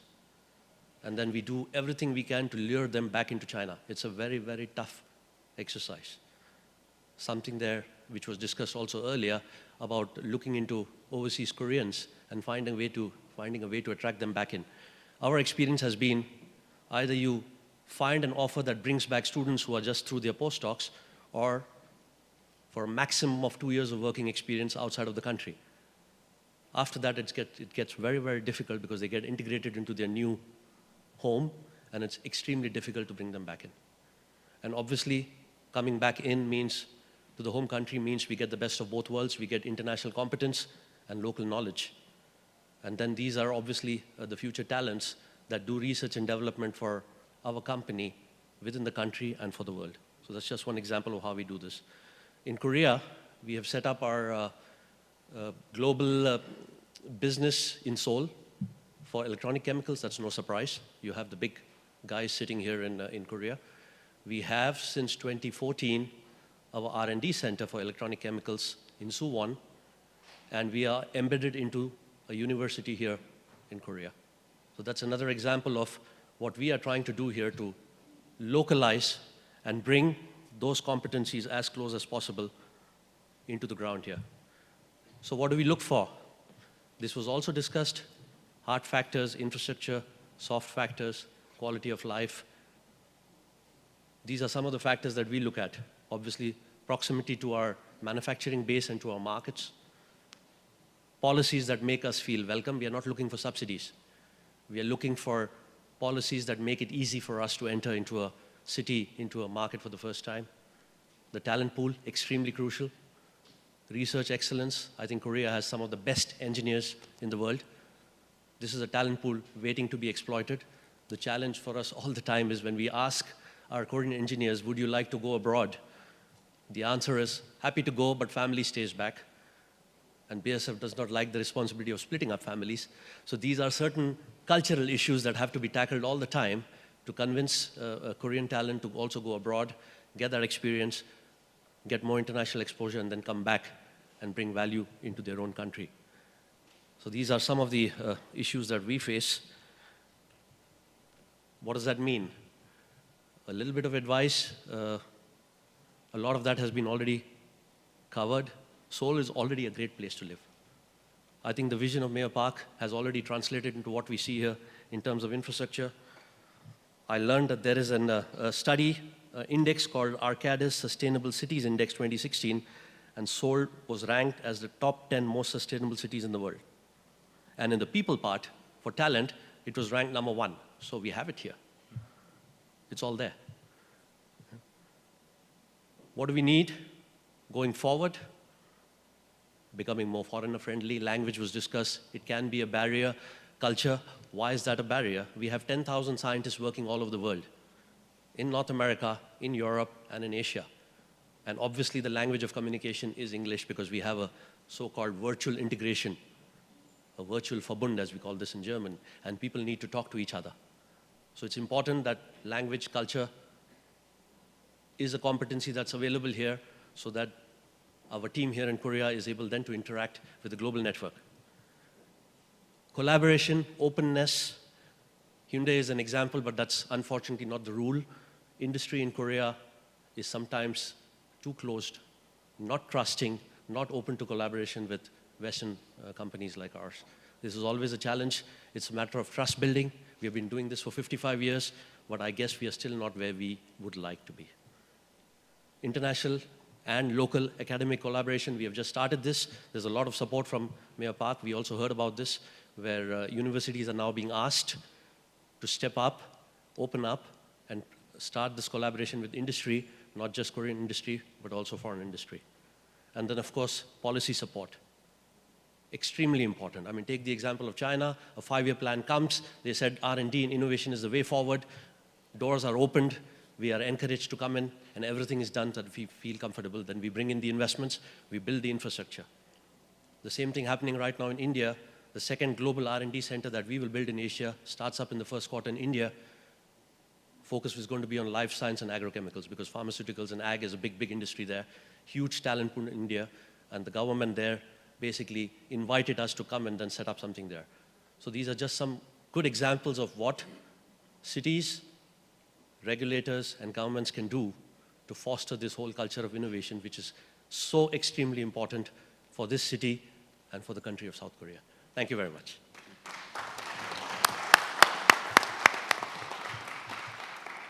Thank you so much, Sanjeev. And thanks again, everyone, for just terrific presentations and insights. I'll turn it over to the mayor for any reflections on those. Thank you very much. Dominic, you made the presentation like McKinsey style, so it was very good to be understood easily. And also, you suggested to focus on two areas. One is the healthcare and IoT. Because of time limit, I will deal with the first one, the healthcare issue. Actually, we are, realizing the very good implication of healthcare to Seoul. So we declared the Hongnong to be a hub or biomedical cluster a few years ago, and so that is the original hub for many institutes of research during the 1970s, which is driving the Korean economy as boom, since then. But now many institutions are going out of the city, so we are trying to transforming it into biomedical clusters, because it's surrounded by Korea University and Gyeonggi universities, which has big hospitals and research wings within the compound. So, and also I can say that we have 10 million population, and in metropolitan area 25 million. So there are so many big and many hospitals to be able to provide more, actually beds for the hospitals, and it will be a great, asset for us. But as you mentioned, we should have more global concern to bring the investment in Seoul. So we are trying now. From now on, it will be our great task in future. And second, the Akihiro. Yes. So thanks for your decision to make investment in Marburg, R&D cluster. So we will provide every conveniences for you. If you want, please, I will give you my individual personal cell phones. So if you have anything to ask, please make phones whenever you want, even after 12 o'clock in the afternoon. I will be awakened for you, waiting your phone. And Yan Lang, actually you came here for the first time, but it looks like you had come, the tens of times. So thank you very much for your very detailed suggestions, especially, you emphasize the eliminating the language barrier and lowering the, the tuition of international schools and many others, and especially you showed the case of Chungwanchun Science Park. So relatively nowadays, the capability of exercising English for younger generation is far becoming better than our generations. So, until the universities, in my case, I have never met any English-speaking person So it takes much time to be acquainted, in English. But nowadays, usually the younger generation has spent 1 year abroad, something like that. So it's becoming different, and we have enough in international schools, but probably the tuition, in terms of tuition, we have have to improve it. Thank you so much. And Rudy, you mentioned the Nobel Prize. We are very hungry to have it. But as you mentioned, it's closely related with the efficiency of the R&D. Even though in terms of volume and quantity, we are the first in the world, but still it should be used in efficient way. So there may be many things to improve in future.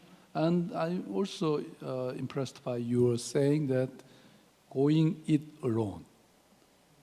We did like that in the past, but still I'm emphasizing collaboration and systems, doing research or doing our administrations. And Sanjeev, thanks very much for your good evaluations for Seoul. And actually, I made an address for the in front of all managers of your companies. Can you remember? Is it some reason to decide for you to locate the R&D? The only reasons. Thank you very much. Yeah, actually, at that time, I got the stand-up applause. So, thank you very much. And also, we are ready to support you in managing your R&D hub, R&D cluster here in Seoul. Thank you very much. Well, thank you very much, Mayor Park, for that overview.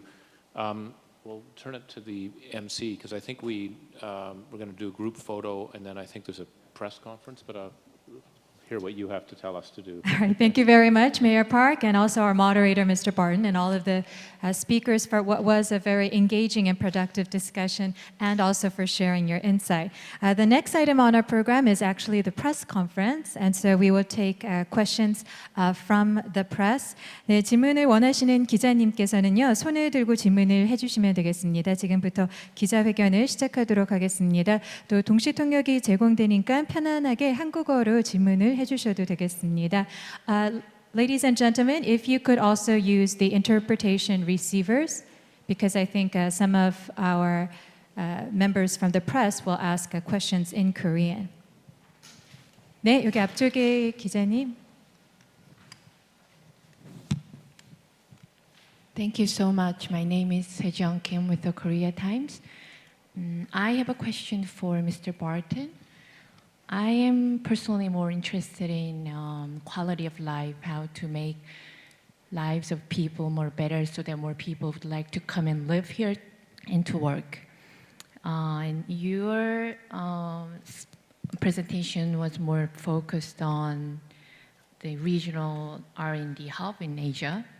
And I would like you to touch a little upon about how is what you think the Seoul should improve in terms of quality of living. Can you, well, some people already mentioned a lot of things, but I'm interested in your own opinion. If you can mention maybe 3 things that Seoul should improve, I would appreciate. Thank you. The media is demanding here 3 specific things.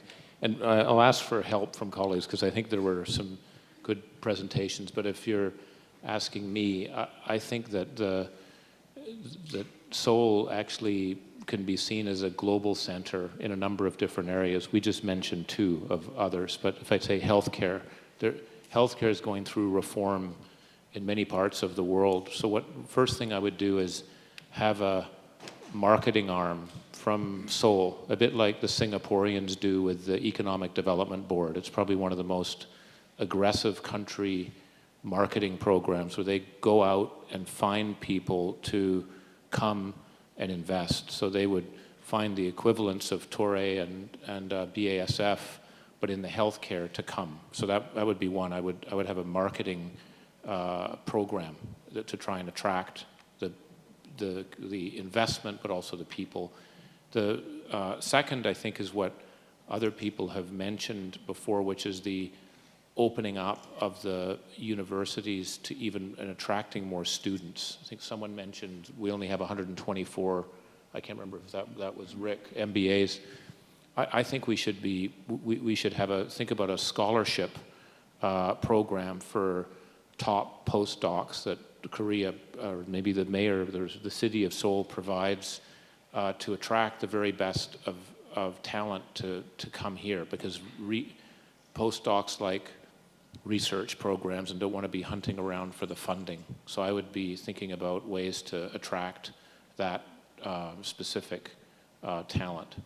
And I can't think of a third one, so apologies. That's where maybe someone else, Rudy may have a third.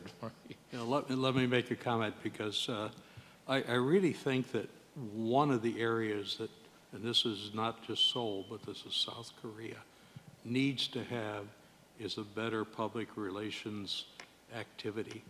Rather than when your neighbors to the north decide to rattle their saber, you should be on a continuous basis taking a positive approach. We have so many positive things going on in this city and in this country. And it doesn't take much to get into the news. So if you just keep, this is a long-term effort, it's not a short-term effort, but it becomes changing the opinion and the knowledge of people. Can I add one, maybe a third one, now that again, it's probably worth the amount of time I've been thinking about it, but you know, I think there's a lot of research that shows the benefits of prizes, what prizes do to attract people to do things. And so again, is there some global prize that this city establishes, again, in the R&D area, maybe in one of the many areas where this could be done. But if you think about what the X Prize did for space research in the private sector, or battery technology evolution, it doesn't have to be a lot, but make it is it a global prize that the mayor, you know, awards people put in? I think it would create a lot of buzz to it. Thank you. We will now take the next question.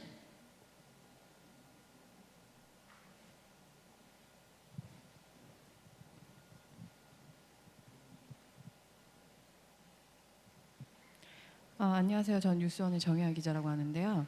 그 리차드 스피스 피커톤 재단 회장께 여쭤보고 싶은데요. 그 한국의 고등교육을 받은 인력이 좀 고국에 머물지 않는 경향이 있다는 조사 결과를 좀 밝히시면서 이제 얘기를 하셨는데, 사실 한국 같은 경우는 그 여성 인재들을 비롯해서 고등교육을 받은 인력들이 진출하는 데 어려움이 많은데, 이것들을 효과적으로 해결하기 위해서 어떤 방법이 있을지, 아니면 뭐 다른 도시나 기업에 좋은 사례가 있는지 좀 소개를 부탁드립니다.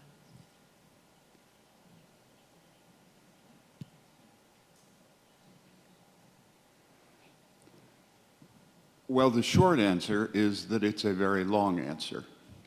As someone mentioned, these kind of major cultural shifts take many years.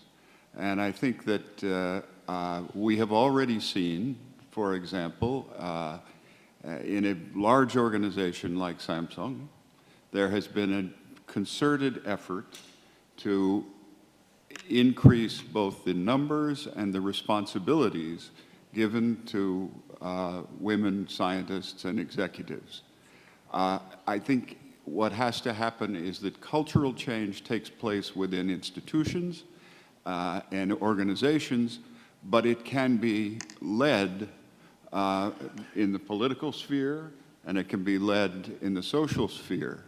I think as Korea recognizes that it has become a world leader in science and technology, a world leader in many other fields, that the intellectual leadership in the society will understand that to increase the talent pool both internally and to increase the likelihood that both foreigners and Korean trained and overseas Korean talent returns here, there will have to be an understanding that there's greater openness, not only in terms of the role of women, but differences in racial and ethnic diversity, as Ed Dolman mentioned earlier in our discussions.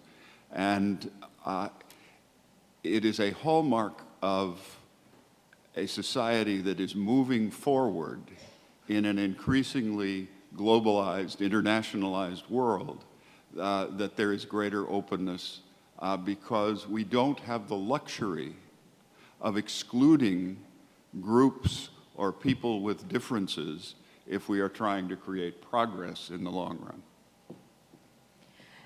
Thank you very much. Unfortunately, due to time constraints, we are now going to wrap up the press conference. Thank you. And the next item on our program is a group photo. So we've saved the best for last. So I would now like to invite all of the SIBAC members to join me on the stage for a group photo. So if you could please proceed to the stage.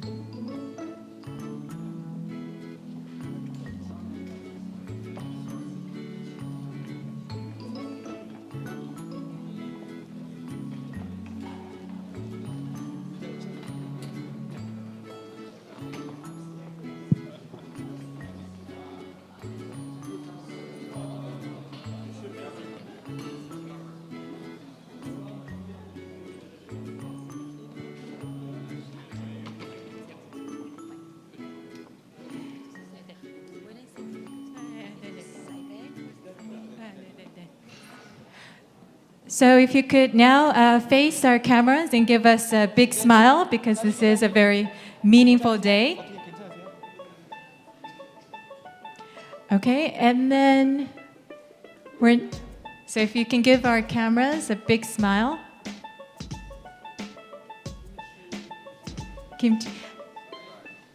And then okay, he wants us to say bulgogi, so big smiles. 1, 2, 3, bulgogi. And we're going to take one more picture. Now, I thought we would do it in a very Korean style. Yes, I think Mr. Barton, you know it very well. So if you could clench your fist, and we're going to all together say SIBAC, okay? So on my count, 1, 2, 3, SIBAC. Thank you very much for your cooperation. Thank you. Ladies and gentlemen, could you please give the SIBAC members and Mayor Park another big round of applause as we celebrate the 2016 SIBAC annual meeting. Well, the official program is over, and I would like to once again thank you for your active participation and